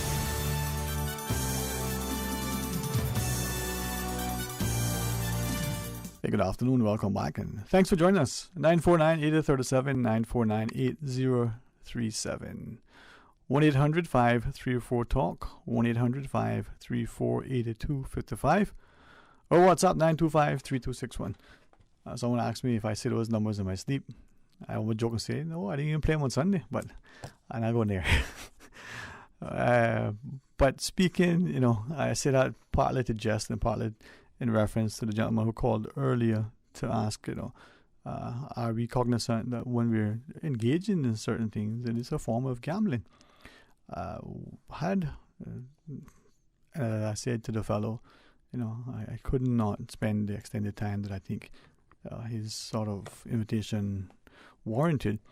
But he wanted to ask, in the time that our country, whether it's last government and its policies, this government inheriting some of the financial obligations, and subsequent governments, doesn't matter the phase, but the country as a whole, is it timely now for us to look at our revenue streams, not just the borrowing that we will have to do to pay for whatever it is that we're looking at, new capital expenditure, perhaps new projects, perhaps just trying to sustain where we are, but not, as he said, considering only borrowing or new taxes or increasing the already sort of accepted taxation approach. But do we need to look at other revenue streams? For instance, revisiting that conversation about lotteries and gambling and the like. Now, as he shared, it's a sore point for some because for them it's about the morality of it, and for others they may say, well, that's good, but if we did it, it should be in this form, like many jurisdictions, a certain high net worth, perhaps not, for the local populace. Well, something to consider. let's go to the phones. Welcome. Good afternoon. Thanks for calling. Good afternoon, Mr. Sterling. Good afternoon, sir. How are you today? I'm thankful and grateful, yeah? Well, I trust and pray we are, indeed, yes. Yeah, man. On a different note, when last have you traveled to that piece of road in the industrial park? What's today? The month of September, the first day on a Wednesday. So let me guess. I don't know. You know. Monday. That piece of road is in a disrepair condition, you know. Yeah, man. The water authority, they dug that road up right in. I mean, it's feasible to fix it back. Whose responsibility is they going to throw all that on the NRA? Well, if the water authority, is it not even in semblance government indirectly, or as it is, right? But tell me something now. The borders will soon be opening, and they're going to make all the travelers come and see that and travel. That's a route that's been traveled regularly, right? And we all use it, man. Yeah, we all use it. So that should be a priority for water authority and the government to fix it. Yeah, remember the other day when there was a fair bit of rain that we didn't want to go into the area, but we had to. Exactly. Right? Exactly. Exactly. While you reference that, and only because, like I said, today's Wednesday, and I think it was Monday that I was there, and I wasn't there yesterday, going through that area. So that small little roundabout that takes us into Dump Road and into that shopping center there. Yeah. I don't know if it's me. I don't know if it's me because of the influence of a few others who have sort of constantly made a comment to me. But for some reason, that roundabout there doesn't seem to make much sense. It's going into a parking lot. I don't know. Should that be revisited and just removed? I think so too. Right now, that's an accident waiting to happen right there. Yeah, I think so. I mean, I was there Tuesday, the week last, right before was it last week Tuesday? The one before the weather there blowing in, and then I was there on Monday gone. Yeah. And both times, thankfully, passenger, in the car for whom the driver was very skilled, but almost being sandwiched right at that spot because of the way people were coming out of those two areas. Yeah, I've traveled that road many times, sir, and I tell you what, I scared of traveling that road sometimes. And it's only because I have to compulsory why I really travel through Industrial Park. Yeah, man. And we paying insurance, we paying license. I don't see the sense. So I hope the minister listens to all of this and take into consideration and get this road fixed because it's urgently in need of repairs.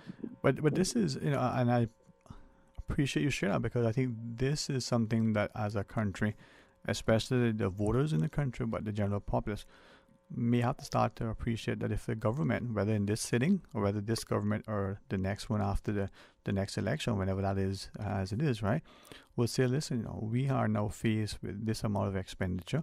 We have these road repairs that have to be done. And so it's going to put us this much more sort of in debt or, as it were, much more expenditure. Let me then ask you, when you're looking at roads, two areas, if I understand the area. So just, north of Dixie Cemetery, coming down past those shopping centers there, there's a little rough patch there as you're heading into West Bay, right? Yeah. I just stop right there by the cemetery. Yeah. You drive down. I mean, bits and pieces of it have been paved right before the last election. I think someone told me. Agreed. But bits and pieces were left out. Yeah. And then some of the side roads on the east side, got there, little chip and spray and blacktop done nicely. So why not put the main thoroughfare priorities? I don't know. Put it side road. But then, what's that roundabout there that everybody is a slip off? Just north or whereas of the Strand. That was going over the bridge by the Ritz though. Yeah. Wasn't that dug up and done over 1,000 times almost before every election? Exactly. You see, the problem is, right, some was, and I'm sort of one that used to use the parlance in such a diplomatic way that it got lost, right? But maybe we need to speak to it as harshly as we can, and then the new people, whoever they are, get the blame for whatever happened or didn't happen. Right. But nobody's willing to say, well, it's me, let's do it together. Right. Nobody want to take responsibilities for their own actions, you see. Well, boy. But like to point fingers, huh? You imagine that? I tell you. What I'm hoping that by you sharing that brings it to attention, and that as a people, we start to appreciate that a government will have to find money to spend on certain things, and when it does, that we are at least willing to hear the explanation and to appreciate that it means that more money is spent. Not necessarily wasted, not necessarily that it wasn't a priority, just that it has now come to this place. Exactly. Before we go to the break, though, maybe there's something else you want to ask, but I want to ask you one other question. But is there anything else you wanted to ask or say? No, Sterling, that's about it, because, I mean, I have to go through that road many times to patronize people's business. Right, right. It's taking a toll on my vehicle. Yeah, luckily you got a good vehicle, too. A big toll on other people's vehicles. Yeah, boy. Not just me. I guess we don't understand the cost, right? So your vehicle is there, and over time, it takes a rubbing and a riding, and then your shocks are gone, and the suspension, and then, you've got all this stuff to add on to your hassles and headaches. But then, so are the 10,000 other vehicles as well. Well, I tell you, I hope this lone voice crying in the wilderness will be heard, and somebody will respond to it. Right. Well, I appreciate you drawing it up. People may hear it and appreciate that there's a solution that can be had, and that when it's done, we are mindful that it's going to cost, but it's worth it. All right. Yes, my brother. You have a great day, yeah? Blessings, my bro. Blessings, man. All right. Well, Susan and Raid, not like the lady, in that Richard Gere movie, but nonetheless, it's a Wednesday. Boy, I wish I was, and I wish I were. But until tomorrow, maybe I will be. Join us after the break. A caring and community spirit, cherished family and cultural values. These are some of the things that still embodies the Caymanian way of life in the Eastern Districts today. Savannah Pharmacy, your neighborhood pharmacy, located in Countryside Shopping Village, is delighted to offer products and services of real value. Whether it's catering to your family's medical needs or carrying apparel, gifts, and beauty products, Savannah Pharmacy provides you with more than just prescriptions. Remember, they're always just around the corner with everything your family needs and convenient opening hours, including Sundays and holidays. Savannah Pharmacy. For more information, call 946-3336. The Cayman Islands Chamber of Commerce Pension Plan. We're here for you. We are a non-for-profit member-centric plan with a democratically elected volunteer board of trustees representing all sectors of the Cayman Islands economy. Chamber Pension has an all-in expense ratio of 0.72% over 16,000 members, $430 million in assets under management. We were the first multi-employer pension plan approved by the regulator in the late 1990s. And today, we are still strong, secure, and are here for employees and employers alike. If you would like to join or request further information, visit chamberpension.ky. And for information as it happens, follow us on Facebook, LinkedIn, or Instagram. Email admin@pensions.ky or call 745-7630. The Cayman Islands Chamber of Commerce Pension Plan. We're here for you. Your Radio Cayman 6 p.m. news, Monday through Friday, is brought to you by Logic. Your life connected. What do you do if you have to go to a shelter? To help you safely prepare, evacuate, and shelter while protecting yourself and others from COVID-19 this hurricane season, here's some tips from the Public Health Department. If you must go to a shelter, be ready to protect yourself and others. Practice social distancing of at least 6 feet from others. Follow public health's preventative actions. Wash your hands with soap and water, often if possible, or use hand sanitizer, cover coughs and sneezes, and wear masks or cloth face coverings. Get your COVID-19 vaccine when eligible. Avoid sharing food and drink with anyone. For more guidance to update your emergency hurricane plans due to coronavirus, visit www.caymanprepared.gov.ky. This message is brought to you by the Public Health Department in partnership with the Ministry of Health and Wellness. Wouldn't it have been grand if you had purchased land 30 years ago? It may not be 2020, but a perfect vision has never been more clear. Kim and Brack and Little Cayman, poised for growth with an eye on the future. Your land, your history, your future. Discover all that our sister islands have to offer. Talk today. But I do have some question. Cayman Islands' foremost listeners participation program. Because there are more questions than answers. What the public is saying. Waiting to take your calls right now. Sterling Dwayne Ebanks.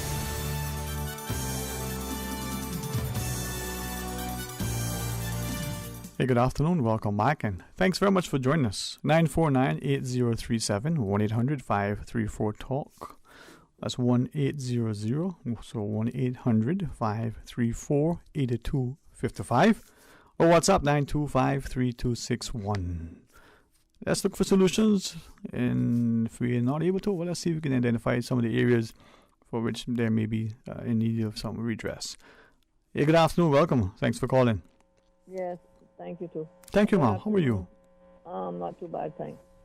I would like to thank that gentleman that called a while ago about the road and industrial way, because honest to goodness, I went on that yesterday, and that was like that's only fit for a bulldozer to go on now. It is so bad. Yeah, it is getting worse. Also, Eastern Avenue by Kirk Supermarket, before that and after that. That road is like a trampoline. I spoke to the minister about that last year, I think it was, or early part this year. And I guess he was hoping to get to it, but, you know, with him being so busy with everything they were going on with, he never got to it. But I would like if this new minister now would try and really get that road fixed in Industrial Way and on Eastern Avenue, because I tell you the truth, it looks to me like Georgetown has the worst roads of any of the districts. You know, you might be right, but I think that probably is a sentiment that, you know, the people in all the areas are probably questioning, you know, is it that their area, when it comes to roads, is the worst area? Well, I have driven different roads in Cayman, and I can tell you I've never seen one as bad as what we have in Georgetown. What I used to say about Georgetown before was all we could get was traffic jams and a concrete jungle. And we're going to have more concrete jungles now, because see where another 4-story condo or something is going up on South Church Street. I don't know what part that is. Yeah.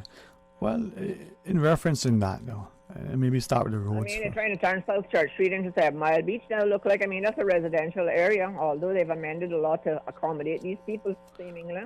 Well, in the, the early 90s, mid-90s, when the National Trust had this historical advisory committee, and this sort of, I may got the term wrong, but some of the historical overlay sort of they're looking at. South Church Street, like Bogasan, like many other sort of areas. Did we miss the opportunity to look at those places and consider what they mean historically and culturally, and maybe do things? Or maybe we did, but the people didn't, you know, just generally speaking, the people... Well, I'm sorry to say, but in my opinion, it looks to me like sometimes certain governments can't see any further than their nose, and they get their priorities wrong. But isn't that us, With all due respect to everyone there. Right. But as we point fingers at and loosely say governments, and we're sort of inferring the political elected, but isn't that us in general? I mean, when government... We do not go and sit in the parliament and make the laws. They are the ones who do it. Fair enough, but And we they elect them. They won't listen to a lot of us that try to get things right. That's the All right. problem. But I'm sure, and if you don't mind me using you as an example, you, like, you know, thankfully a number of others, very publicly share not just your opinion from the experience and expertise that you have, but good common sense, good things that, you know, if we listen to, we could probably do much better. But we don't listen. You see, the problem is, Mr. Sterling, is, you know, the rich and the famous, they get recognized and noticed and accommodated much faster than us poor Caymanians do. Because this island has been practically sold out to the rich and the famous, and that's why the cost of living in this place is so high and ridiculous. Okay, so we have You cannot afford to buy land anymore. You cannot afford to build a house anymore. You cannot afford to buy a house. And, you know, it's just hardly any land that's even left that would be some kind of halfway affordable price. Right. But is that because we lack vision? Is it that we actually lack... Well, we don't lack the vision. The ones that are in charge lack the vision, looks like to me. Okay. So then do we then, as the caller reference, we lack the courage to at the very least ask the questions as to what are we doing? Why are we doing it this way? And... to please the rich foreigners, because when they come here, this place is milk, all the milk and honey in the world, and gold, and you name it, everything that's good. Because everybody that comes here don't want to see, nobody wants to leave to go back home where they came from. Well, you know, it is then, again, is it us that is allowing? It's not me, that's for sure. Not about us with you, but it's not with me, that's for sure. No, that's why I shared. You know, thankfully, you and a few others have been very, very kind and gracious with your views. And look at the problem we've been having trying to get the beach accesses back. I've been goodness peace. Well, not only the beach accesses, right? That for about almost 18 years. No? All right, look at that development we between. We don't have any beaches left that we can even go to. Right, look at Webster Estates between Walker's Road and Church Street. That's been there for 30, 40, 50,000 years, however long it's been, and people move from one section to the next. Now the homeowners and their problem have justified a complaint that people have cut through, but is that now an acquired access and a similar public road? Is there a sense of respect and consideration that could be had for people moving through from one area to the next? Is there another way to have provided the safety of the community without it becoming a gated community? Sorry, Mom? It certainly shouldn't have been, but But again, nobody says anything.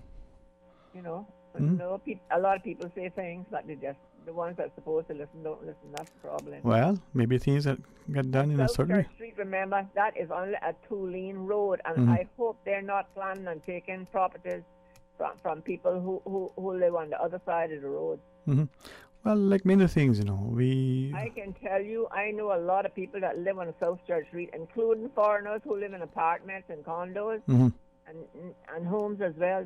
They are not pleased about what has been built on the Iron Shore down there. That's almost in the sea. Right, but if we talk about it now, people were inconvenienced with the traffic because this truck and this thing and that thing had to be crossed where the road from to do the work that they needed to do, and it held up people when they were trying to get to work, when they were trying to get home, and you name it. Yeah. But again, if we talk about after the fact, isn't it then too late? Well, in many cases, it is too late, I'm afraid. But we need to stop it. That's the problem. We need to stop it instead of continuing doing the same thing over and over. That's not right. Right. So, and it's not pleasing to the residents. Yeah. How would you like to have a 4 or 5 condo right next to your house? Where is the private? Where is your private? Where has your privacy gone? Right. Well, this is it. Not only that issue of privacy, but let's take. As long as they're not overlooking them, they don't care, I guess. Well, there are a lot of things coming to head, and I don't think that we're paying attention, but what do we know, right? All right, thanks. I need to go now. Yes, ma'am. Thank you, too. Talk to you very soon, okay? Thank you. All right. Well, Miss Susan, like everything else, you tell me where we're going. But there's a road ahead, and not necessarily. All right, let's go to the phones and take this quick call before we hit the news. Good afternoon. Welcome. Thanks for calling. Good afternoon, Mr. Sterling Dwayne. Good afternoon, man. If there's ever a voice that brings reason and intellect on a Wednesday afternoon, man, I'm glad that you reached out. Okay, Mr. Teflon. Kennedy Bank or Clarence, whichever. Yeah, 2 or 3 short things. The news is coming up. Yes, sir. One, to the listening public, I am not the Kenneth E. Banks that's on the CPA. That's 1. 2. I don't know whether I keep getting people congratulating me. I have one or two who say that, but I'm glad you're not there. But that's been positive. I'm not gonna say anything about that. Okay. All right. So number 2, I don't know if anyone sort of mentioned recently about the code because I didn't listen to all your show today. But those people who are reluctant to take the vaccine, but if they get sick, they want to go to the hospital.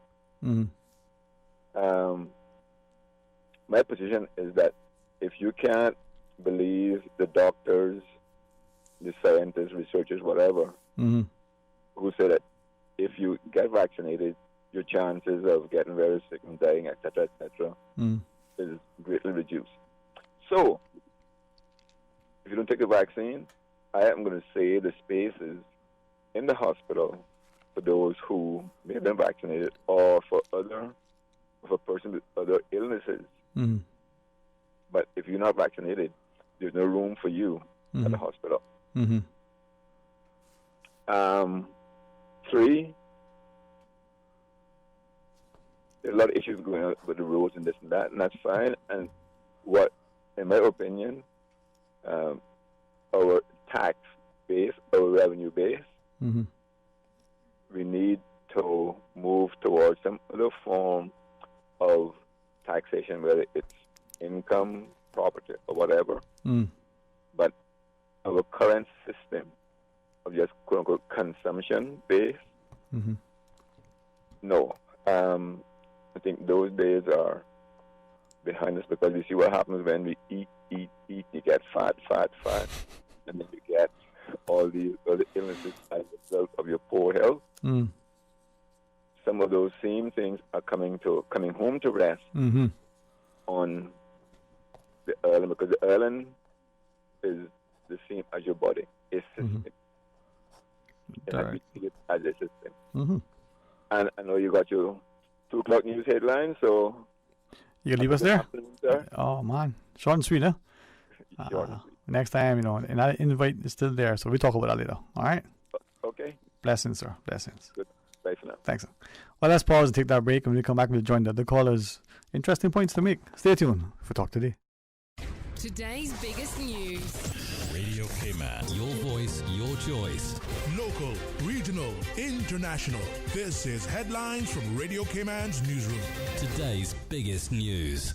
Water Authority Cayman wishes to advise its valued customers and the motoring public of planned works to upgrade the water supply infrastructure along Palmdale Avenue, Success Circle, Navard Close, and Damascus Close. Preliminary work will begin the week of September 6th. Work will take place weekdays between 8:30 a.m. to 3:30 p.m. The project will last for approximately 12 to 15 weeks. During the course of the works, traffic management measures will be in place with signs directing the traffic flow. Motorists are encouraged to drive with caution when they are in the area to protect their safety and the safety of the Water Authority staff. Customers in the area may experience service outages throughout the work. The authority will make every effort to give advanced notice related to the outages. However, customers can visit their website www.waterauthority.ky for outage notices. Good afternoon, I'm Dion Anglin with your headlines and news elsewhere. A senior Taliban official has been asked if women and ethnic minorities will have a place in the new Afghan government. In an interview, the deputy head of the Taliban political office in Qatar said women could continue in their work, but in the top post or cabinet, there may not be a woman. The Taliban are expected to form a new government in the coming days, but questions remain about what their rule will look like and mean for Afghanistan. And parts of Louisiana and Mississippi have been left devastated by Hurricane Ida, which flooded communities, knocked out power lines, and littered roads with debris. Satellite images taken by Maxar on Tuesday show extensive damage along the Gulf Coast in southern Louisiana following the 5th strongest storm to ever hit the U.S. mainland. Coastal areas have been particularly badly hit, including the small towns. That's a wrap of your headlines. I'm Dion Anglin. For the latest in news and information, follow Radio Cayman on social media, Facebook, Instagram, Twitter. Download the Radio Cayman app or log on to our website, radiocayman.gov.ky. Talk today. But I do have some questions. Talk today. Cayman Islands' foremost listeners' participation program. Talk today. Because there are more questions than answers. What the public is saying. Waiting to take your calls right now. Sterling Dwayne Ebanks.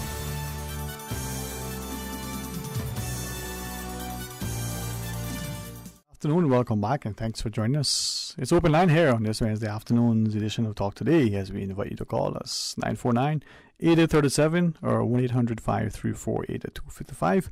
Hey, good afternoon, welcome, thanks for calling. Sterling. Good afternoon, sir. How are you today?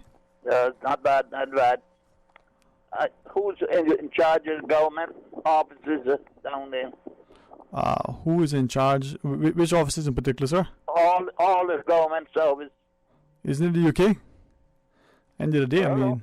Yeah, so is it the appointed government or the elected government? I mean, who's in charge? well, it got anybody that are going to be one day in charge now. What do they need to do? You should make those people come dressed the right way. They need a dress code, and our government's always. That's what it did on down there. And some people, the clothes that they go in, it look like they guys come to dig cassava hole and all that. Yeah, the heels all split up the foot. You got plan yam inside of it, and the dress. They need dress code in Cayman Islands. What should our dress code look like, sir? Dress up like human. Okay, and what are you? Dress up like animal. I see some come walk with hair with three different colors. But and I gather, but some people, for them, it's not just a personal choice or style. It's their freedom of expression. They want a haircut short. They want to grow it long. They want it, 3 colors. Maybe they just want it, one color. A nice pink, purple, orange, fluorescent sort of matte finish. I don't know. What do you think? Everybody dressed neat, very German, all them dressed neat, black and white and all that. But nowadays they dress anyhow, and then them people that drive them bus, people that drive them bus, they need to be dressed neat, clean, and they're not. Yeah, I think deportment is important without question. I agree with you, but maybe how we do our hair, I don't know. We see it in school, so. Hair 3 different colors. Okay. Yeah. All right. Okay. Yes, sir. Yes, sir. Thank you, right? And let's take the other caller. Good afternoon. Welcome. Thanks for calling. Good afternoon. Yes, sir. Welcome back, sir. Yes, I didn't know it was on or not. Yeah, thank you. I have to agree with that caller. Things, dress code. I believe in discipline and so forth, especially in our schools. I don't care. Children cannot tell us what they want to do. You're going to school, you are going to obey the specific rules set out. We did it, and we came through, and we survived, and we had an organized and very well-run society, even though we didn't have anywhere near the privileges they now have as school children. So I don't think we have to change that much for those things at all. I'm glad my friend, I'm glad that's in a roundabout way, agreed with my system of direct income tax. I know he does agree with it, but maybe he doesn't want to come out and say exactly in those words, but I've said it, and everyone knows that is my way of solving the problem that would equalize the whole system, and poor people would not have to pay anything because you're below the level of it. It can be worked out. We know all that. It's very simple. Very, very simple. It's been worked out for years in other countries.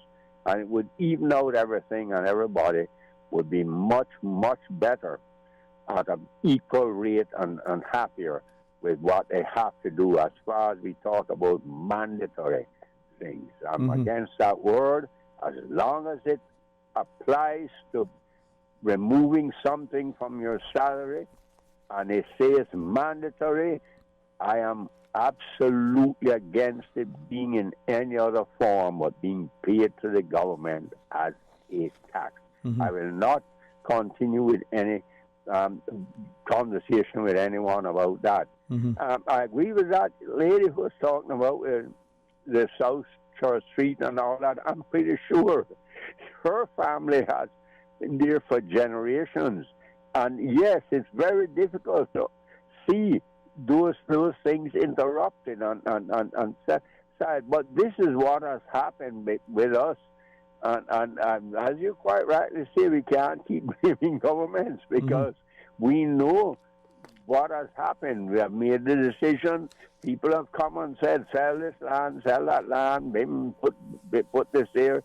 and we didn't understand that is what it would have meant. We see the prime classic example along the West Bay Beach, the places where the hotels were supposed to be built on the land side of the roads.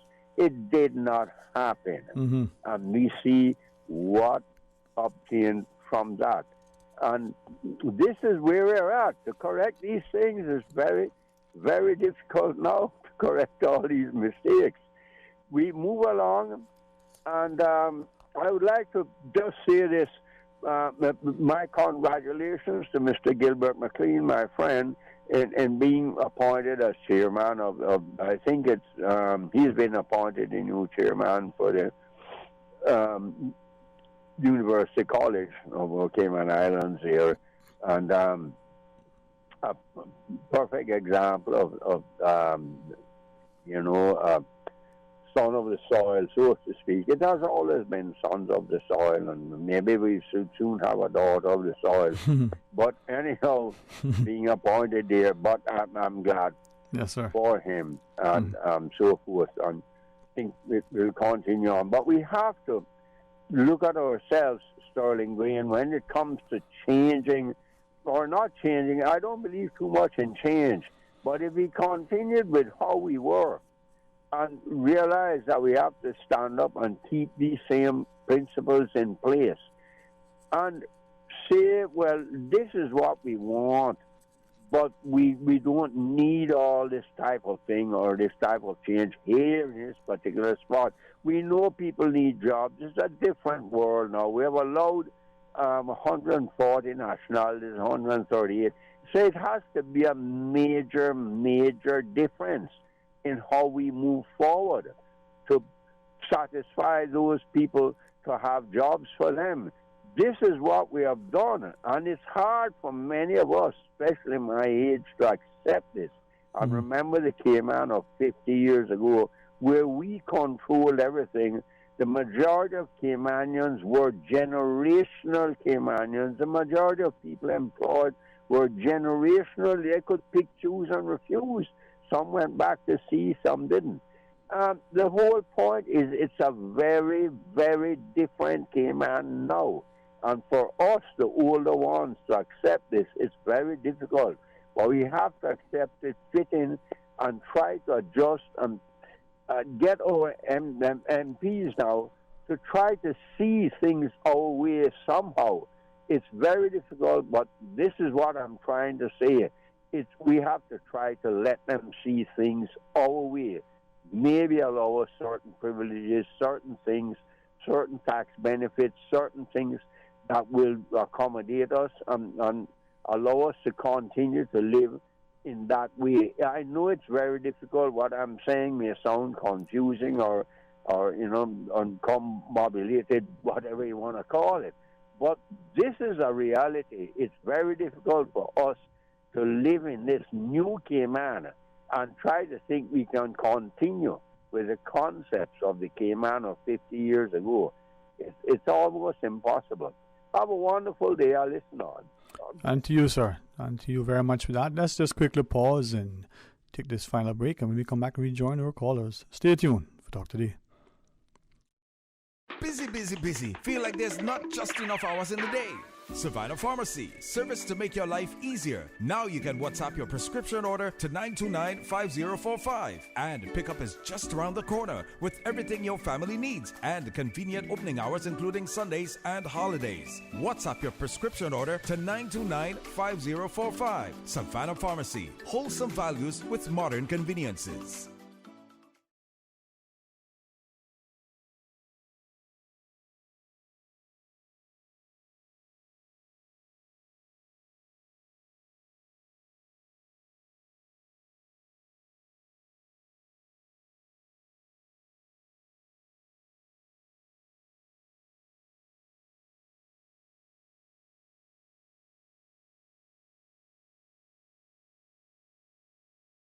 $20 years. Remember when Crew Road had no median and Linford Pearson was only 2 lanes? We do. When Dirty Reeds was down the street? We do. We have been there for the falls, the growth, and the rise. When your body and mind needed to change, Powerhouse Gym has been here. We've skated with you. Your first date, your daughter's first time on skates, your son's first strike. From football to squash, to karate and hockey, to bowling and concerts, and everything in between. For 20 years, so much has changed, some for the good and some not so much. Through it all, King Sports Center has been here for you, for Cayman. King Sports Center, celebrating 20 years as Cayman's home for fitness, recreation, and relaxation.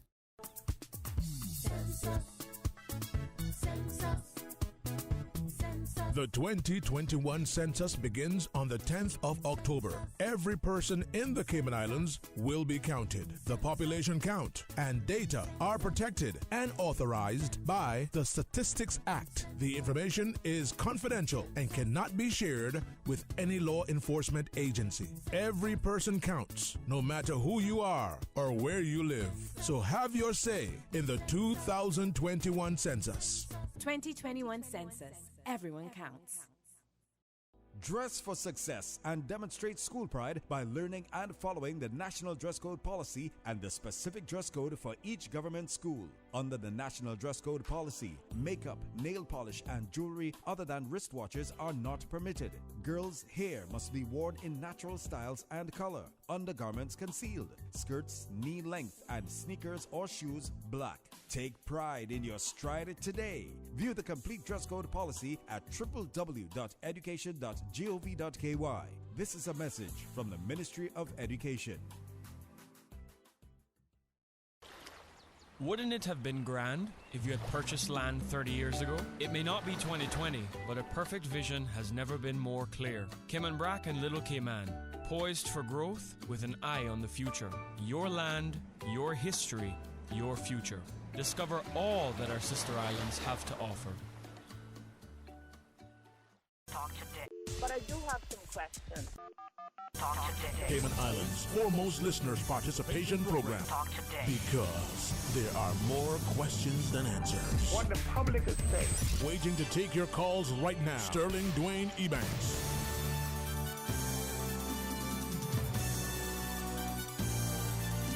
Hey, good afternoon and welcome back, and thanks for joining us. It is, sadly, a month of August has ended, or you can say, well, thankfully, hey, it's September, and just as, perhaps our parents and their parents have always sort of shared, to be sort of forewarned is to be forearmed, and let's not be frightened and become fearful, but let's be cognizant that Mother Nature has her way and where the systems can develop rather suddenly.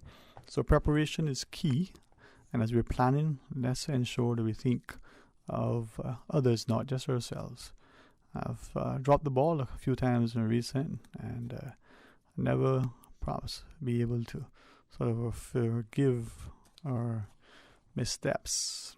But as the weather systems come and go and as September rolls in, we all know that they tend to affect us in many ways. So as we plan and prepare and ensure that we have our provisions, let's be a people that are consciously willing to help each other, and not just during the process, but in this aftermath as well. So stay keenly tuned to the official sources relative to our weather. For those who subscribe to prayer, let's pray earnestly. And let's make sure that we are willing to put, the work in to get the desired outcome. 949-8037, 1-800-534-8255. Say music can uplift the soul. Sometimes music can convey a message. Sometimes music is just the thing we need in order to ensure that our mental well-being, that sort of physical motivation to get us through the exercise. Sometimes the calming spirit that provides that environment that allows us to think. And sometimes it's just the pensive thoughts. Other times it's just a beat. Well, during the break I was saying to Miss Susan, how many of us really enjoy the lyrics of Bob Marley? Well, the man was a gifted songwriter. He could perform. And some would even say he was prophetic. Well, if we listen to the music sometimes and we read into it, we get a message. Sometimes we just let it resonate within our soul and lift our spirits. And other times, we just let it be that companion as we take our journey. And who knows where the thought process may take us. Well, what do you want to share with us? Last caller two were asking, are we considering the actions, and as we look at what governments, not just globally, but successive governments may be forced to have to consider, well, is direct taxation one of them? There are those who have shared that it is inevitable that we're going to find a space and a place where we're going to have to be forced to do it. Some would say we start small. Some would say we call it something else. Well, if it's mandatory, and then it should be paid, as the caller before has always championed, to the government. Should government then be required to utilize it in a certain way, not just fund, it's sort of ongoing, recurrent expenditures? Should it be ring fence?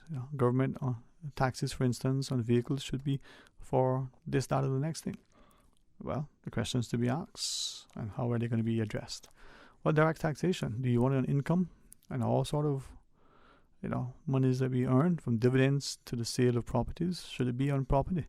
If it is, and your property is lying in wait because you're speculative in your purchase, or maybe you want to keep it for ancestral reasons, or should it be on those people who buy it and they're not necessarily rooted in the soil? They're not here to contribute. They just have it as, what did they say, land banking? Well, should it be that they pay? And if it's for everybody, should it be based on value? Should it be based on other factors? Well, is direct taxation the best method?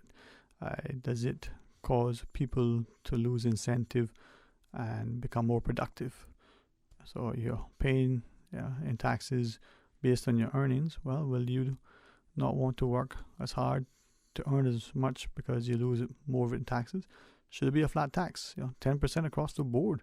Whether you make $100,000 a month or $100,000 a day, you're still paying 10%, but it's a larger amount based on the amount you have sort of earned. Or should it be a progressive tax? The more you earn, the more you pay. Well, or should it be no tax at all? Questions to ask, and perhaps will never be answered, or if they are, will it be answered collectively? And then what about the caller who suggested that if you don't have the level of trust in the physicians and the others who are suggesting that this is the course of action relative to taking the injection, then are you trusting them to treat you otherwise? Well, to that, a caller voiced in a message and asked the question, well, why take it?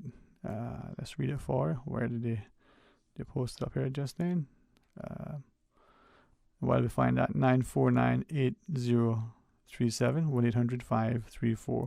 1-800-534-8255, or you can WhatsApp 925-3261. You can just call and share your thoughts with us as well. 949-8037, 1-800-534-8255. And the caller asks the question, why take it if you can still get it?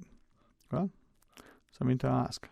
Hey, 949-8037, 949-8037, 1-800-534-8255. Or you can share your thoughts with us by sending it through our WhatsApp 925-3261.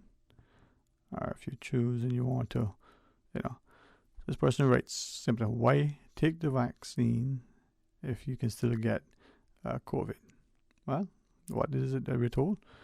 It reduces the impact that it will have on you. Now, you have to speak to your physician and make your decision based on the information. So let's be wise and sensible in our choices and the like. 949-8037, 1-800-534-TALK. Or WhatsApp 925-3261.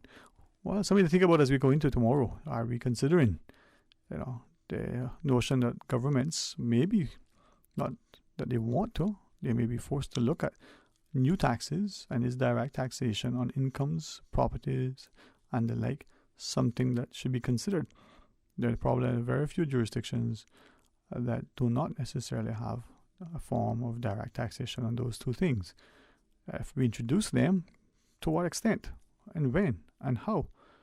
Well, questions that I think are ripe to be discussed if we do so objectively, impartially, and sensibly. Let's take this call. Hey, good afternoon. Welcome. Thanks for calling. Yeah, Sterling. Yes, ma'am. Didn't want to call you back, but I was. Always like to hear you, so you can call anytime. I was listening to that message you just got there in regards to the vaccine. Mm-hmm. If you're going to get the COVID, why take the vaccine? Yeah. I was trying to find something to read it. You know, we get a headache and we take a painkiller. Some of us, yeah. The headache goes in, the headache comes back. Mm. You know, and we trust everything out there on the market when they go to the store to buy a bottle of medicine or a pill for a headache or a toothache or whatever the case may be. You know, but I know everybody got there is skeptical about this vaccine because they claim it was made too quick, and why take it because it's not going to cure the virus if you do get it. But I sometimes I think they're missing the point that they keep saying that you probably can still get the virus if you take the vaccine, but it would be so detrimental if you have the shot. So, you know, it's very ticklish. But is that part of the challenge? And I want to be mindful because I think people sometimes misconstrue other people's perspective and they assume that they know where people stand. And some of us are very direct and deliberate and have no issue with sharing. So, but just listen to your words, which I think you repeated from what we've heard people say. You know, words like probably, it may not. There isn't any sense of guarantee and certainty. So it might not make you as sick. It might help. But are those things that we are prepared to assume a level of risk? Is it reasonable to do so? And if we go ahead. And if, as this person wrote and said, you know, why take it if you can still get it? You know, is that what people are concerned about? Maybe we're laboring on their misconception. Like yeah. Yeah, this sounds like it doesn't have enough strength to not to get the vaccine. But you know, Sterling, I'm cutting you, but no medication is guaranteed, and everything out here has a side effect to it. You know, even your relationship has a side effect when you take a medication. Yeah, that's true. And I think, as you shared, I think that maybe it is that we never fully appreciated what it was like before. Maybe we mistakenly was under the impression that a vaccine was something that prevented you from getting it. Maybe it used to be that way in the past with the old approach to the vaccine. Maybe the new one now is that it's safer, and as a result, you know, you don't necessarily by taking the vaccine, you don't necessarily get the full protection. You can still get it, but not get it as bad. And then we haven't yet been fully informed. I think it's unfortunate that we've got this level of division in our discussion without people being open and receptive to a different view.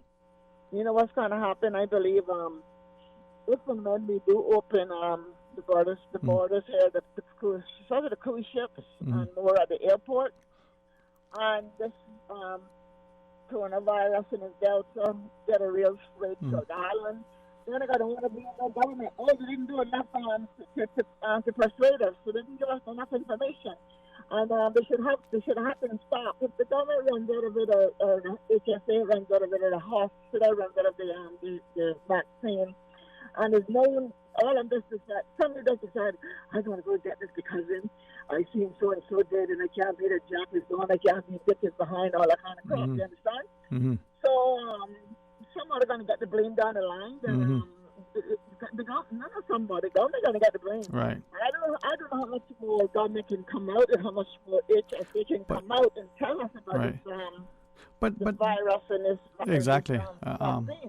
But then, to your point though, should it be that, and again, let's use governments, you know, but even the private sector, should it be that private sector employers, as we're hearing, to be the case in other jurisdictions, and increasingly we're hearing it to be the case here in our own Cayman Islands, that employers are saying to employees, you know, we can't force you to get it, but if you don't, you won't have a job. If you don't get it, this is going to be how you're going to be treated. You're going to be subjected to this. So indirectly, the pressure is being put on you, other than, and I'll use this phrase only because this is how it's been put to me by many. They come into their home and they're the only person that didn't get it, and they feel pressure from their family members.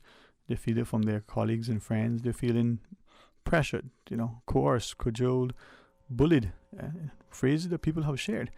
And so they'll go and reluctantly take it and pray, well, hope it's not too bad, because they feel like as if they're uncertain. So can employers, and seemingly their actions, legally put these measures in place and indirectly force or make employees feel compelled that they have to take it, or they won't get the promotion, they won't get the bonus, they won't keep their jobs? Yeah. I know someone right now has a 2-year-old child, and they say, anyhow that vaccine come up for children at that age, they're going to make sure that the child gets that vaccine, because we don't know what we're going up against in the future, tomorrow or next 5 minutes. And if nobody that got the vaccine, I know I've died of it, yet, I mean, how can, I don't know what to say in that aspect. Yes, Let me just take that back, because everybody's body is different, and when you're going to go in a negative mind, they say negative things happen. When you go to a positive mind, and regardless of what it is, you get positiveness. If you go in negative, you get negativeness. But I just wanted to say that our government is going to get the blame for this. It should have been a cruise ship thing. We should have this, we should have that. But how much longer can we stay in this bubble? We can't stay in this bubble forever. Right. You got to take a chance and come out.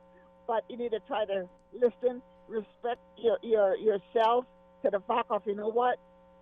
I got to protect my family. I don't see nobody dead from this coronavirus here in the Cayman Islands yet.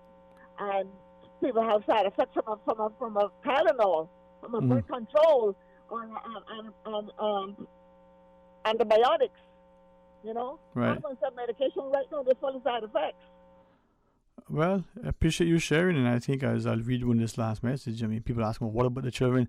They can't take it. We're seeing the parents, taking it, and then if they travel, they still need to consider what is happening. Well, a lot to be discussed. Hopefully we continue to be civil in our discussion, civil in our response, and respectful in it. 949-8037, that's the number we want you to have to your, quick recall, and the 800 number takes us through for all of our programs. Well, tomorrow, I invite you to join us right after the midday news. Remember our Business Buzz program. Bob Marley might be the song of the day. Is it on play, Miss Susan? We'll hear it. Bob Marley's next song, Satisfy My Soul. Well, let's see if it plays it that way. Until tomorrow.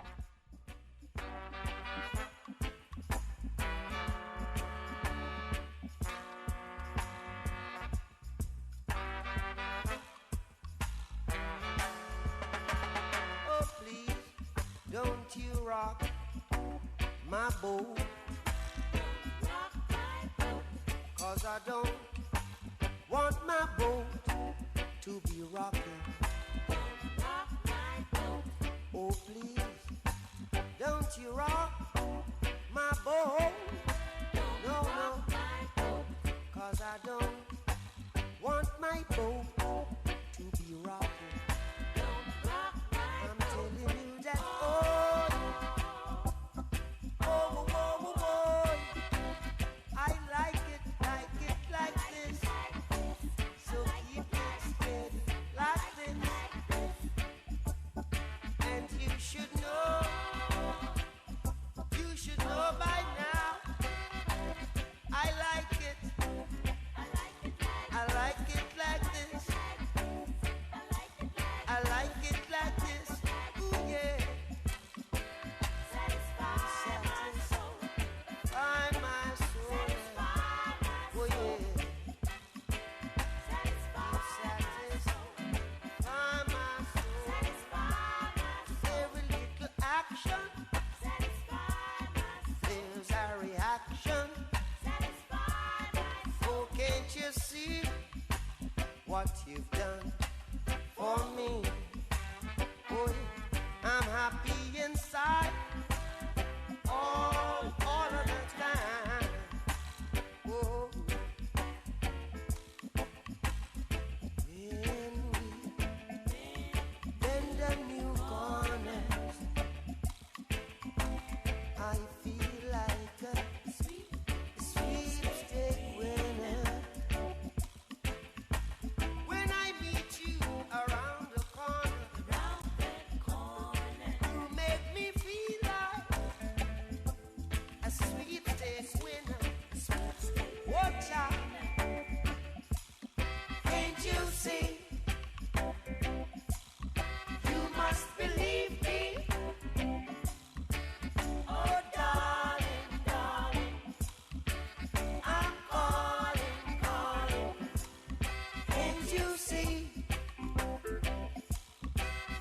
Won't you believe me?